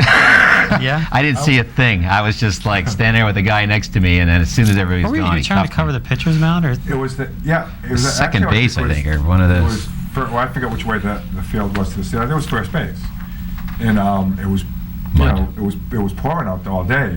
At night it was fine, and it was this much water in it. It was, if you stuffed in it, you were gone. You didn't. So, and of course, there was in my whatever. I know there was a section of show where like the Z pull or something back right over it. It was one of those. So it was, I mean, it wasn't a question for me. To go out there, I didn't listen. Do they still have shows on baseball fields? Oh, yeah. Nowadays? Once in a while. Occasionally. Really? Yeah. Not, usually not big shows, but I don't think in that stadium. Oh, there's always that one in Buffalo with the pitcher mound over there on the first base side. Cavaliers went down there a couple of years ago. It's occasional, but it's funny. We don't, for all those years, and even to this day, we don't usually not go on. Like for bad fields, we'll even, we never really. As long as you made it close, like if it was, like you say with the kids, you just tell them it's okay. When they didn't know, that's when it was trouble. Like it was a wet field, but we didn't say anything, or nobody knew it was wet because it just rained there. That's when we usually got burned because they didn't know, they weren't expecting it. Our kids, they always joke around when the Corps goes on. Sometimes they'll just go, "Don't fall down." They're like, "Okay." They all laugh about it, but it's almost like out of sight they get caught because they're not thinking about it. But if you actually remind them sometimes, then they're more deliberate about all that kind of stuff. So Was 84, was that the year where we did like a crazy number of shows? and actually 83 we did 40. So we did 33 in the next year. Well, the season went back a week, so we lost a week. Now actually this year we do like 36 because it's up to the 13th or 14th again. Because I just remember between the 3 years, I mean, 83, because it was first, there were so many firsts with that year, was kind of exciting, and winning in Miami was really exciting. 84 was, we're just glad it's over, because it was such a hard year. I mean, there was a lot of great things that went on. It was fun until we got going. Putting that show together was a lot of fun. Yeah, everything was great until we got on the road and we didn't eat. I mean, we flipped the truck at the last rehearsal, next to last, up at that, was a field. I remember you always standing on top screaming, but it was up in the New York State. We flipped the truck coming home, like the day before, 2 days before tour. Yeah. So you should have known then we were going to have a heck of a year. It was just, it was hard. The tour was hard. So when we got to the end of it, it was great that they were successful. But I just remember walking away from that going, we've got to find a way that we don't put the staff and the kids through that again. Brutal. Because it really was a tough year. 85, and the other thing that made 84 tough was kind of, okay, you won, the first year, there was a certain amount of expectation, not, I guess, so much from within the Corps, but certainly outside, you felt that there was an assumption, at that point that the Corps would win. So there was some element of pressure. 85, there was, for whatever reason, maybe it was new arranger with Michael coming on and doing the arranging, and that it was Jeremiah, and that we were taking a lot of risks. There was more reward, I think, in 85, because there wasn't the same level of external expectation. We always had high expectations internally, but it just, at the end of the season, it was a much more gratifying season. Well, the Corps ran really well, 85. Don't ask me how yet, but we got into that odd even thing. 80, Those days. Yeah, 85, you're right. 85, 87, 89 were all fun years. 86, 84, not fun. 86, not fun. 88, not fun. We got into that thing, and everybody would start that around me. Oh, it's an even year. It's going to be bad. I'm like, oh, God. I was so grateful when the Corps got good, like in 92. 92 started out as a bad year, down the road, and then we turned it around at the end, and then that was kind of the end of it. I think 85 was the year of, we came out so bad and so far behind. That was the beginning of the cadet comeback. I mean, 83 and 84, we weren't doing no comebacks. We were good from the first. We're getting a 90 in June, the end of June, July. We didn't have uniforms in 84. We were still tromping. But we were in Corps jackets. I got pictures of that somewhere. That comeback kind of thing that we kept on for a while. Yeah, that Corps was ridiculous. Yeah, but I mean, it was that, 84. like when you say the gratification, I think some of it was the other 2 years were kind of easy. I mean, easy in that we were good from the beginning. You felt like, okay, we're good and we're going to be good, and we're going to be in there. Where 85 was, I mean, anyone could beat us almost. And we were fighting. I mean, I remember writing 10-page letters when we were wherever we were. Was that in 85? Was that in Whitewater or Madison? Madison. I remember sitting in the bus just writing letters to whoever the judge coordinator was, why we should win, because it was like it was a crapshoot every night, depending on who was judging. A lot of guys didn't like us. You go to this. I played that for the kids last year, 7 minutes, no applause, really. Just 7 minutes of just like a little math puzzle almost, and we were surprised we got applause for that big whatever V thing with the drums coming forward, but you never did. We only at the end when we were up high enough and they were clean enough, that you see. But most of the time it was like deathly ill. Unplanned. I remember that. You go 7 minutes and go dun dun dun dun. It's like, okay. So then Candide kind of pulls out, so. But then there was, some of the adjustments along the way. The one thing that I do remember is the very first time we put a section of Jeremiah together on the field, full on marching, playing, and I think we were sitting on top of the truck, I remember that up in the very first time. New York State, I could see the field, yeah. And it was just, and it was the first time through. It was just god awful, but there was also something neat about it, because it's like, if we finally got it on the field, it's like now we've got something to work with. There was stuff, talking about lessons then, we never really figured out some of that stuff. They would just do it. Right. You would just say do it, and they do it, and you go, that's it. and they all look at you and go like that, okay, and they do it again. They do it again. You know, people are like, what'd you do? I'm like, I don't know. Like, because you would sit there on, you know, we were so new to it. You'd sit there and go, how's this gonna work? You know, everybody had their theories, but really, we didn't know. We really didn't know. Some of that stuff in the beginning of Jeremiah, you just like, I don't know. One thing that I remember, this was in '84 actually, and you know, the whole idea of how we did ensemble was, well, you watch, you don't listen. Yeah. I mean, we were religious to a fault about it, you know, in a lot of ways.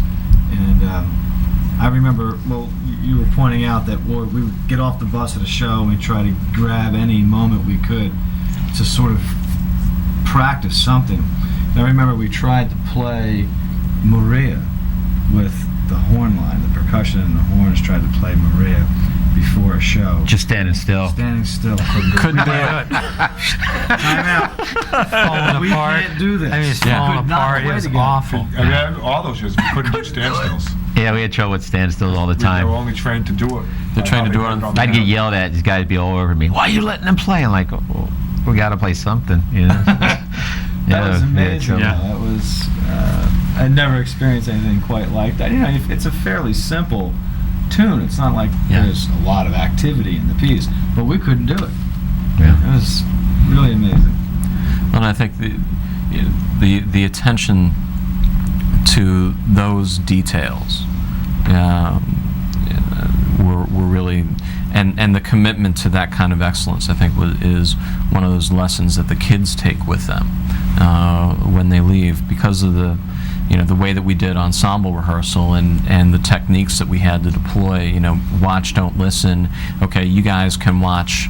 And then you had some of the folks in between where we'd actually go out on the field just so that we could be with them to figure out what is it that they're hearing, what is it that they're seeing, and what is the clue that we can give them that will ensure that when the sound comes up front, it'll be in sequence. And a lot of it was just, you know, experimentation and then reinforcing it, but the attention to detail, the stuff with whether it's, you know, the writing with the color guard, the work with the symbols. I mean, one of the things that was really interesting was we did a lot of experimentation in Crossman with the symbols the year before, in '81 and '82, when we were able to come to the Cadets and bring that along with it.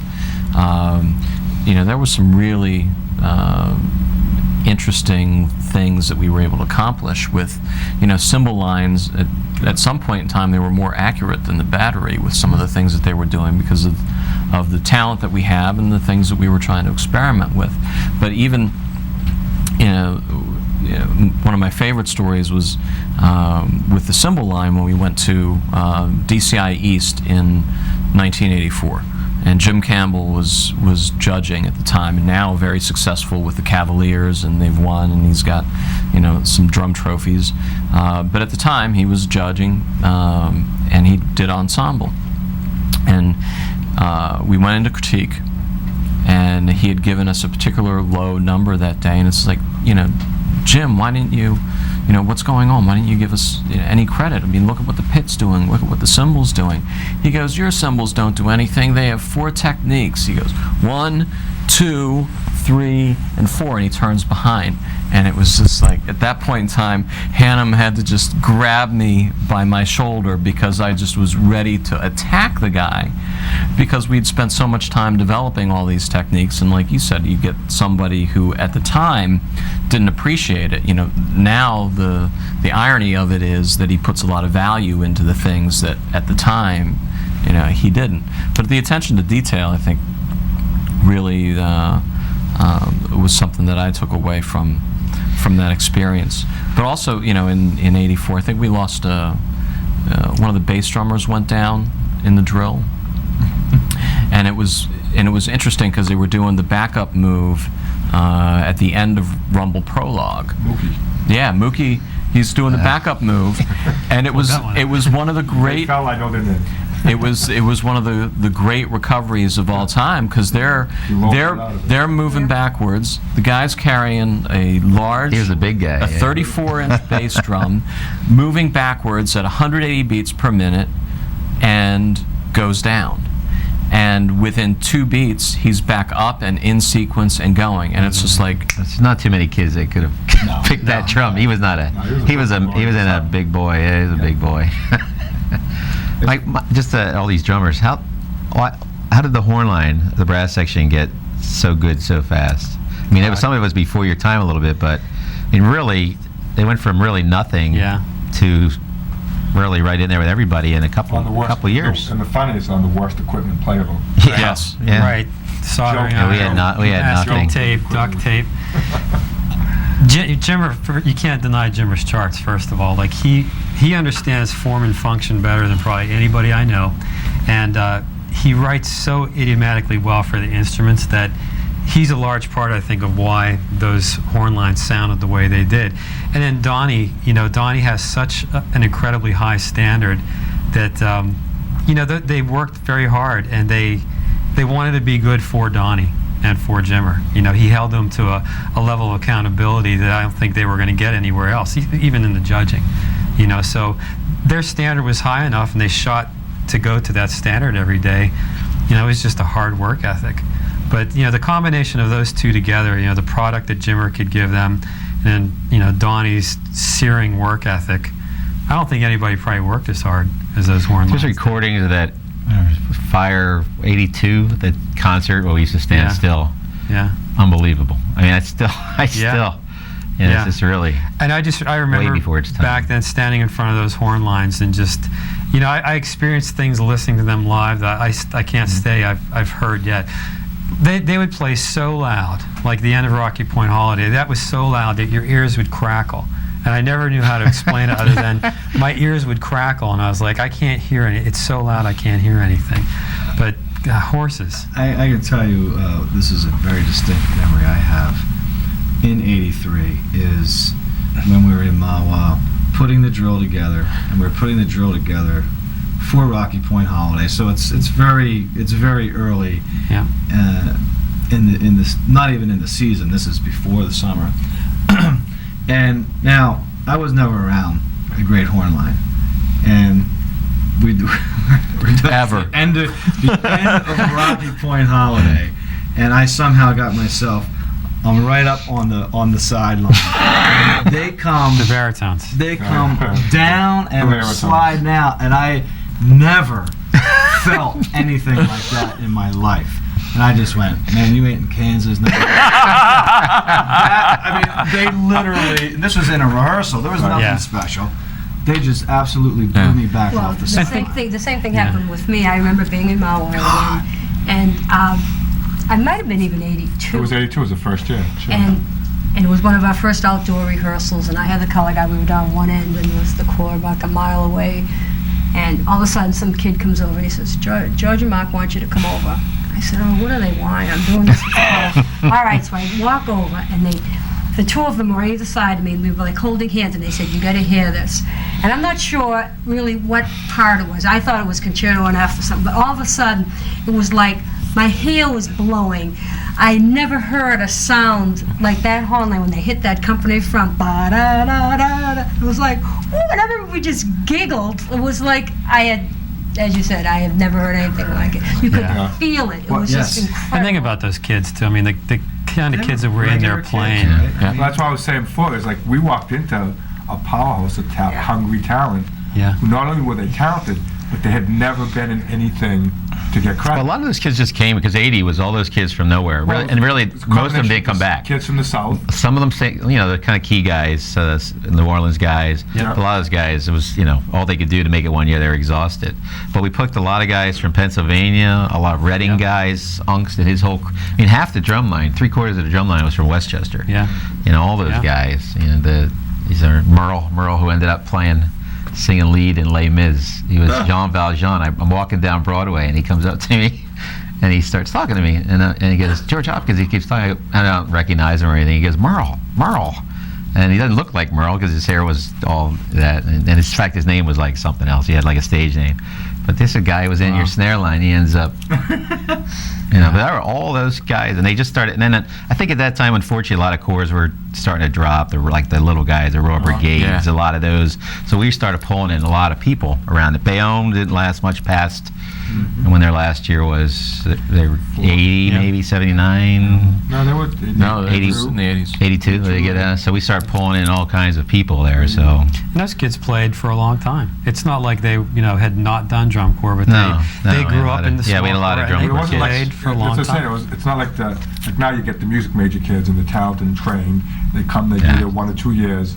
These are all drum corps kids who Yeah, have they're- been marching for 7, 8, years 10, and years 12 and years, and years. they had never been in a great group. Whether they were in the cadets that always, Yeah. were bottom of the thing, or wherever. But these were no people who were not used to winning, so they were dead for it. They wanted it. Yeah. a lot of people call up, I want to start a corps. How'd you do that? How'd you get them back again? I don't think we could have done that if it wasn't the cadets, because they had such a tradition that everybody wanted them to be good. So as soon as Michael figured it out, all the alumni came back, all the money started coming back. We went from no support to 100 grand from alumni and fans like that. And it was all out there. It was just, they were so rough for such a long time through the 70s that, it was tough. So people wanted, that whole East-East thing, and that was part of it. And Absolutely. Well, no one had ever won, but it was all the rich guys, and here we were the poor little guy, so Yeah. that lasted a few years, and then we were, they didn't like us. After 3 in a row, they were like, Boy, but they really were rooting for us. oh, It yeah. really is. That year? Because we were like, we were the everyman type thing. Yeah. We weren't the West Coast.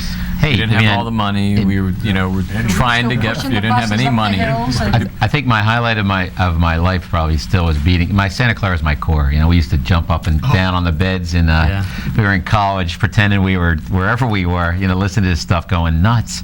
And here we are, we're in Huntington, West Virginia, and they come down and tell me the judges are leaving. And there's no critique. I'm like, what do you mean the judges are leaving? They're like, the judges are leaving. I'm like, what do you mean? They're like, the judges are leaving. I'm like, we won? They're like, judges are leaving. I'm like, oh. So I'm standing at the back, and now I start thinking, oh my God, what are we going to do? What are we going to do? And they announce the corps, and I run out, and I kind of sneak around the drum majors, like, whatever you do, we're going to walk like 2 miles away, because I'm afraid these kids are going to start cheering. I'm ready. I'm going to cheer, and they're going to make fools of ourselves. So I took them like 4 blocks away, and they got dismissed, and they just stood there looking at me. Nothing. I'm like, son of a gun. It's like you train them to do that, but you don't really believe they're going to do it. Or the first time we won, they just stood there. We got criticized in '83 for being autotrons because the kids just stood there. they wanted that. Out of respect for everybody else. That was the idea. I think it was good. Do you remember what we did after the Huntington show? Well, Yeah. I was going to say, the thing was, so where everybody's That's gone, the and I'm best like, part. I would go, we can't leave yet. And everybody's like, why not? I said, we just can't leave yet, because there were all these people around, the critique was there, and waited till everybody's down, and I said, okay, let's go. And everybody got out. We got to push the stupid buses out to get them started. And the equipment So, truck. the Our equipment equipment, truck. the blimp house, was next to their Oh, shiny yeah. with the garage door contra cases in there, and we're jump starting the blimp house past them. It was Yeah, the funniest. I had to wait till they were gone. I was so embarrassed, but Pushing I out remember the Yeah. first show that we won Best Color Guard, and that was the one thing that, not that winning that particular trophy was any more than drums or something else, but for us, I had been pretty successful with the Lancers, and I can remember April Gilligan coming up to me and saying, well, we ever gonna win it? And I was like, listen, we're doing good, we have all these costumes, and we definitely put the best of both worlds together. We had the hardcore, as I was saying earlier, the equipment with the dance and the finesse and the artistry and fluidity. But I said, it's going to happen, maybe not now. And I remember the very first show we went on tour, and I think Madison was there and Cavaliers, and they were announcing the different individual trophies. And I remember walking away and saying, that's our, to myself, we're not ready yet. And they announced Garfield Cadets. And I can remember going to see the color guard afterwards, and it was like if I said, okay, drop down to the ground and do 100 push-ups right now, they would have done anything I said at that point. It was like all of a sudden, like, we believe. And it was just like, it was so it was wonderful, because we knew we were good, but we didn't know, and to finally just get that little bit of like, yeah, we're watching you.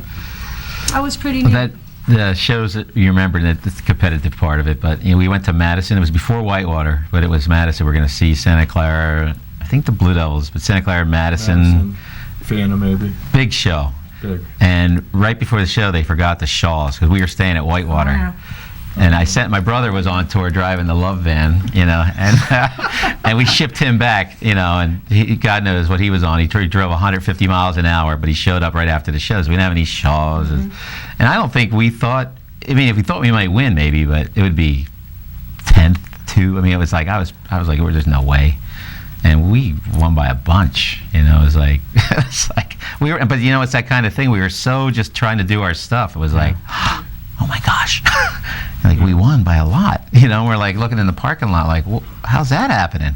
That was the fun part we about didn't really have any idea. We weren't, it was all, every day we won a show, it was like when's this gonna stop? Yeah. Like, what's going on, like, it was a surprise. And I think that's why when we lost, it wasn't that bad at prelims. It was like, because we didn't, we knew we weren't very good. Yeah. And I remember standing outside and watching all the kids in Santa Clara. There was a bank of phones, and they were so happy. Actually, they were on one side and Devils were on the other. We had to walk through it, and they were just having a puck. Because not only did we lose, but we tied Blue Devils. Right. So we were tied for third. Right. However you. Right. So it was like they both caught us. Right. And we just had to walk through that. That's again, as a teacher, you're always, you got your philosophy and the way you think things should be, and you talk to the kids about it. But then, all of a sudden, it's put out there. There's just nothing you can We do. always talked about how you act in front of other people. Yes. And it was always, you never brag and you never cry. If you lose a show and you're mad about it, that's private. You don't share that with people. And the same thing with winning. That was just, because I guess because we had all lost so much. And watching these other courts, stick it in your, We knew what it was like. hurt. Jump It up hurt. and down and throw the things, and it always made me feel. It less. hurt, yeah. It hurt. So it was like, you know what? I'm not going to do that. Not if I get the chance to. So, but here they are walking down, and you're sitting there going, what are they going to do? Because any other drum corps, the Crossmen and the 27th Lancers, would have put this stuff down, turned around, and said what? And started, because that's how intimidating they were. They were right in our faces, laughing at us, and. I remember the kids going, they were talking to me going. Walked out with a smile on their face. I remember the kids actually enjoying it, going, look at those kids, they're so happy. Yeah. It's like, wow, good for them. I'm like, I'm like the old school going, what do you mean good for them? But they were like. But I don't think they believed they could lose again. I didn't. Yeah. I really didn't feel like we were. Well, we weren't very, we weren't very good that night. I remember that. Yeah. In between everything else and all the disasters, it just was like one of those, it was good, but, But that corps was so good, I think they probably knew they could do something. At that point, they went 38, 39 in a row. It was like, you kind of get a hang of it after a while. But still, that's usually the kind of thing, that's the thing that can make someone cry. That's you go there and then you lose. You can lose all your skill because of the mental. They didn't. Yeah. They didn't lose a thing. Now, they were actually, their best show of the year was coming out of that. Yeah. Well, and I think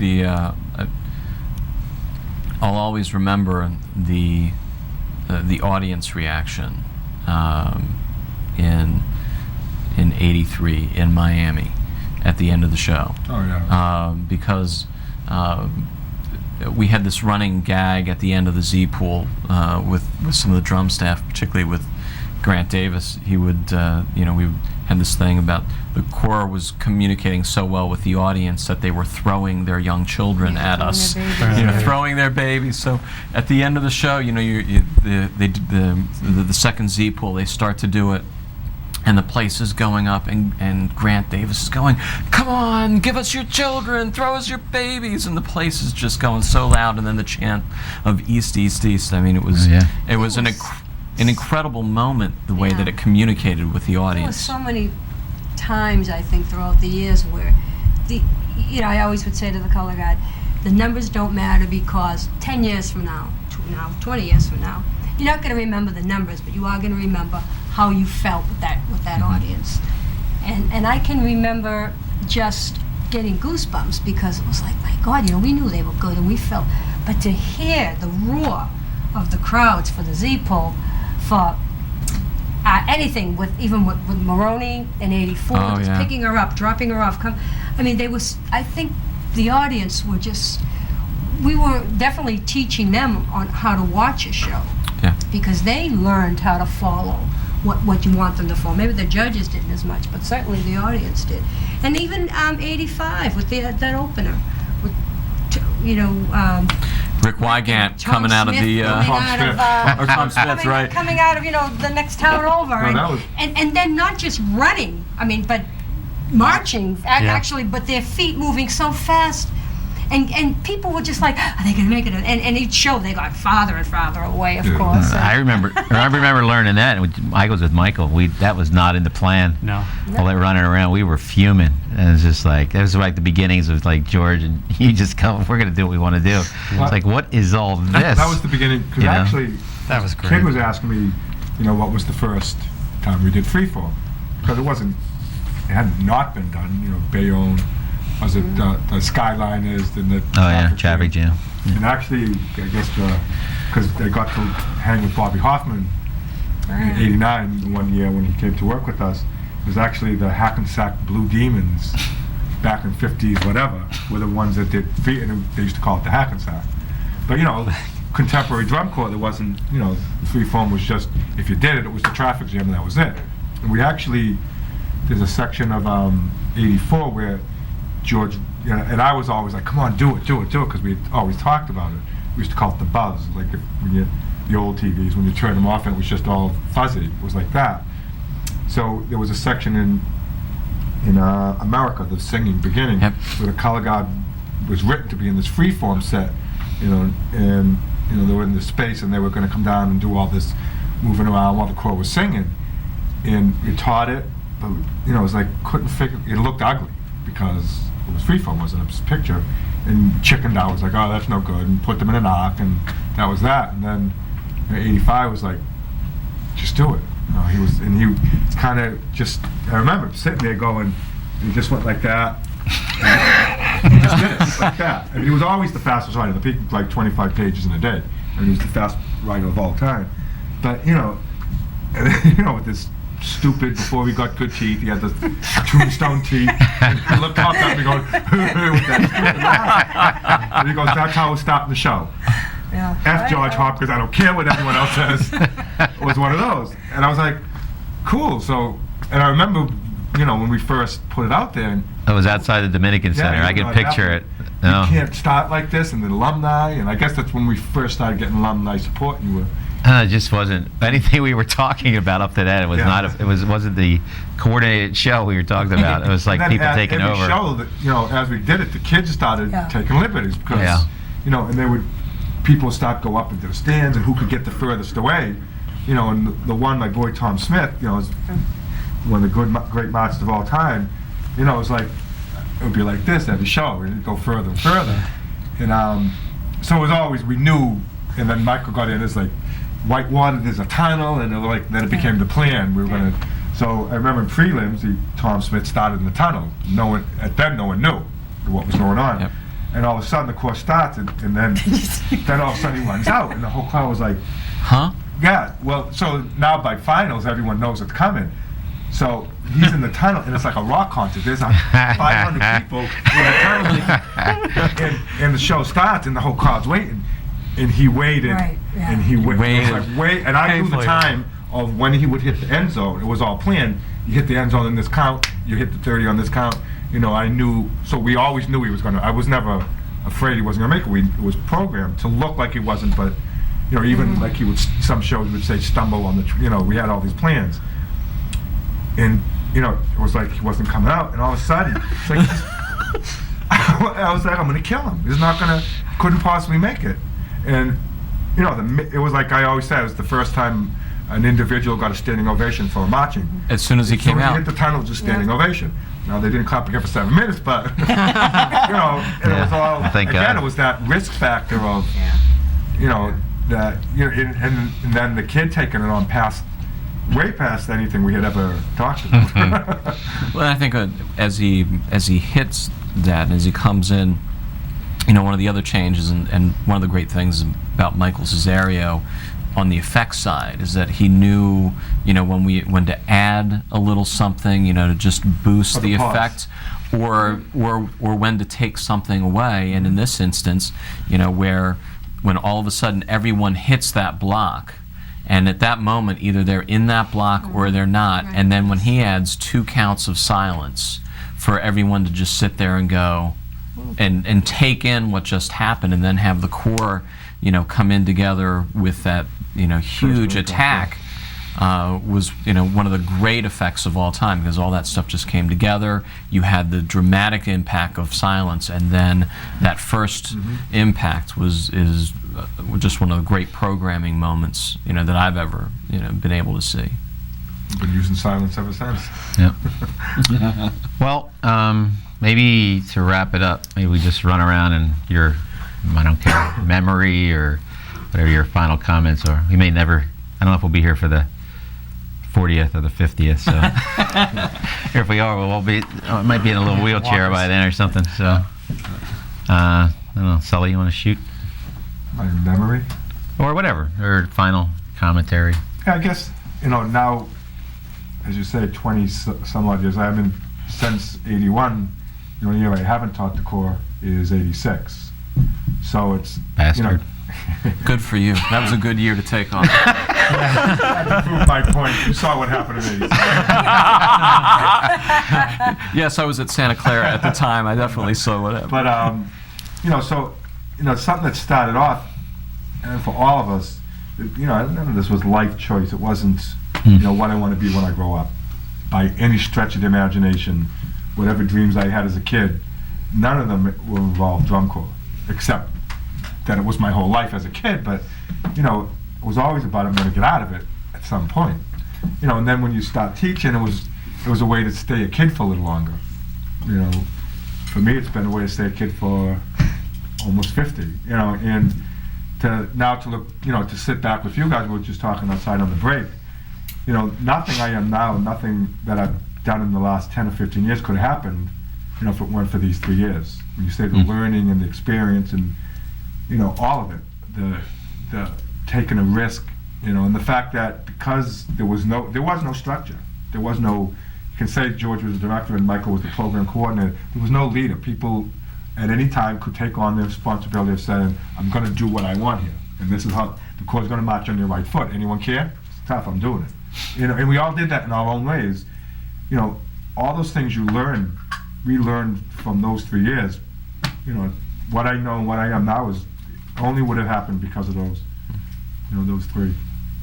Michael, final. Wow. I just thought, looking back, it's so fun to come in at that time because, I was so ignorant about so many things back then and so naive that, you're around these great people, and I learned a lot of good things from them that, some of which I knew at the time, some of which I didn't realize till a lot of years later.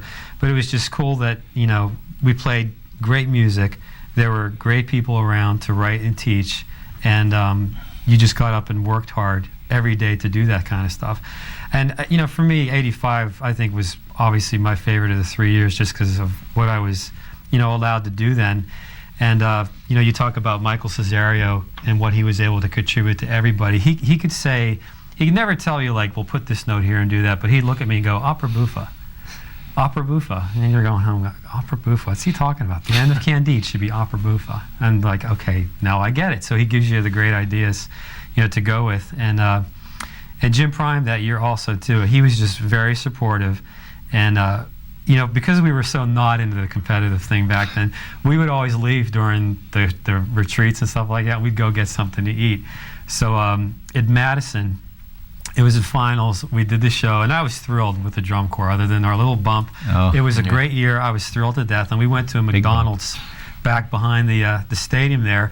We ate. We thought it was kind of done. We came out and we stood in this alley that's kind of behind the stadium there. Sat on the steps of this campus building or whatever, and we're listening, and they came to second place, and it wasn't Garfield, and he jumped up, and we were dancing like fools back there. He's hugging me, and we're laughing, and it was just so cool because he was always a teacher. He wanted the best for everybody, and he was so glad that the way things turned out, and truly a priceless year. And he, and along with the other people that were here, just made it so priceless. I don't know if I ever will experience something like that again, but very cool. Well, I look at my drum corps career as in 2 stages. And the first was with the Lancers, and when I had a lot of my learning experiences. But when I came to Cadets, it was like a whole new world opened. And I think it was because we had no rules as far as anything went. It wasn't like we need this is our opener, this is our bye-bye, this is, all those old term drum corps terms that all of a sudden none of that mattered. Hopkins just let us do, I'm sure you probably pulled your hair out a lot and behind closed doors, but you let us do what we had to do. Michael Cesario, Greg, Sadie, the people that were around for the color guard. And I'm going to tell you something, that Garfield color guard back then has certainly set the trend for what they're doing today. Because they were the first corps, and I could be wrong about this, that really did that combination, that really knew how to do it both ways, with the equipment, with the dance. And I've repeated that a couple of times here, but that was so important to me. And the other thing is, from all that trust that these kids who we came in and here's what we're going to do, and they just trusted everything that we said, and that it worked out, and that we got to trust them. Here, try this. Okay, you can do it. Beautiful, and they would take it the next level. And today, 2005, I come down here, and the color guard, kids that probably weren't even born back then, They weren't. I already know that. were all over me. Hey, can you do a flag block and stuff that I did back then, which is still, people do today. There was a reason for it, and they're all over me. It's like, where do you get that? Where do you get that in this day and age? It's just, I am just so proud to be a part of this organization and to know that whatever accomplishments I made then is still going on, and it's just a terrific thing. And Well, I think initially I'd said something about, for me, I think those 3 years, and just in general, my time with Garfield was far and away the most fertile of my, teaching career, and just, there you go. How appropriate. Some things never change, though. But it really was, and I think that we happened to be in the right place at the right time with so many excellent people who were willing to try anything. And I have to give a lot of credit to those kids that were in the percussion section, because they were doing things that we had no idea what it was. And just for them to trust us and to have it be okay to do those things, what was really in effect for the betterment of the total package and the total direction that the Corps was trying to go in. They deserve a lot of credit, those kids do, because they did a lot of untraditional things for percussion players. And really, as you were saying, even with the crab steps and all that, they really opened up a whole different way of how percussion could be treated. So it just seemed to me like at that time I was always trying to figure something out. That's what I remember, because there was so much to learn that's a lot of what I recall. And then and just to be grateful to have somebody like Thom be in the line, to be able to teach with him, and to have him in effect carry it on from that point forward, says a lot about the overall organization. He's been here for whoever knows how long. he does. As long 25 as- years. He's 25. two behind me. Yeah, so I guess I get a great deal of satisfaction in seeing that growth through those years, and the exhilaration of the performances was just unbelievable. It's nothing that could be matched. So very lucky. Cool. A few things that really jump to mind from those years are a lot of the things that I took away personally, and that I think a lot of the kids have taken away. There's rarely a day that goes by that some of the lessons that I learned from being involved with the Corps at that period of time don't come back, and that I don't utilize them in some way.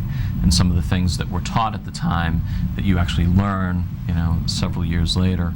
The commitment to excellence, the dedication, not to accept the status quo as the way that it has to be, to look for other opportunities, look for other solutions to problems. Don't just take, the traditional path. These are, life skills that I think that the Corps embeds in individuals, and embedded it in us, by being in that environment, and then we've embedded it in the young men and women that have come through the Corps to take with them as well, by creating that kind of environment for them. So I think that's really one of the big takeaways of that 3-year period for me. The other takeaway is just a recognition of what a unique period that it was now 20 years later, and we're able to look back, being a student under Thom, and then having them take a chance on me to come here to teach, and then for us to be able to develop and implement things with the percussion that you look outside today, or you look out any field today, are commonplace, were things that didn't happen until we did it. There wasn't a pit until we created one. There weren't concert instruments until we put them out on the field. You weren't bringing in, the college music makers and kids from conservatory until you gave them a reason to come. And that was an environment that we were able to create as part of, the commitment to excellence that was here. And I just, in looking back and reviewing the tapes this week before coming in here, it was just really a great feeling and a sense of warmth of all the great things that we went through together. We went through some great things together. We went through some not so great things together. But the one thing that I'll always remember is that we did it together. And for that, I'm grateful for both for the people that we taught with, and the kids that were a part of those organizations. It was a great time. Well, first, thank you for spending the time here. Hope we're famous, make lots of money. Have to. And I think you have to acknowledge, all the staffs are there. I can't even probably name everyone from those 3 years, but certainly, as we talked about, Jimmer and Donnie, George, Michael, I think they were probably the other key people, Greg Cesario. Right. But that group of people that hung out at that house, in Teaneck, on if not a daily basis, certainly on a every weekend basis, to try to figure all that out. So I think from a personal level, I think back then I was just grateful to be around everyone, and that people that took me aside and said, you got to get buses, you got to figure out how to do money, you got to figure this. I didn't know anything. To this day, I will not eat ravioli, because that's all we ate for years, because that's all we knew how to cook, because we never had a food truck, because it always broke down this first day out on tour. And there's nothing to be proud of. I grew up with, when we were in the Crossmen, it was a little rough, and it was only a little bit later, actually, it's probably later 80s, where I figured out that these kids deserve the best money can buy. Not, they don't have to do it the way we did it, but so I think through that time it was just keeping up with everybody and hoping we got down the road, and if I could add a little bit here and there, it was an opportunity. But I think most importantly, those 3 years, we won by a 10th one year and lost by whatever we did, it set the stage for what we've been able to do for the last 20 years. We've won a bunch of championships since then, but the cadets you'll see tonight are just the organization itself. A lot of you guys stayed around for another 6, 7, 5, 8 years. Marc, 20 years. some people, some of us, he and I, but I mean, what they get now is so much more than what we gave them in terms of education, but it's just because we know so much more. We're not little kids running around like we used to be. But that all happened because we all stuck together, and there was I'm sure a lot of times where no one wanted to stick together. I didn't want any parts of the people there. I probably didn't want to do that. But it's everything, and you talk to kids about it today, and it's legendary now. I never thought I'd be old enough to be a legend, but when you talk to them, You are, George. yeah. I'm old enough anyway. Well, when you talk to them about this, and that's the first thing, Peggy, you realize they weren't even around. They weren't even an idea. It's like, oh my gosh, and now there's kids that we taught. Brian Wilkie's kids are here, and other kids trying out. You're like, oh, this is terrible. Kids are trying out. It's like, oh yeah. But it's all part of the process, and that we did get lucky a little bit. Zingali, all those people coming, and you talk about a lot of stuff. Zingali was teaching Alliance, didn't tell me he had a contract that not to teach anybody else. It's like, oh my, they'd pull up in a van, he'd disappear. I'd see him leaving, and we'd go steal him.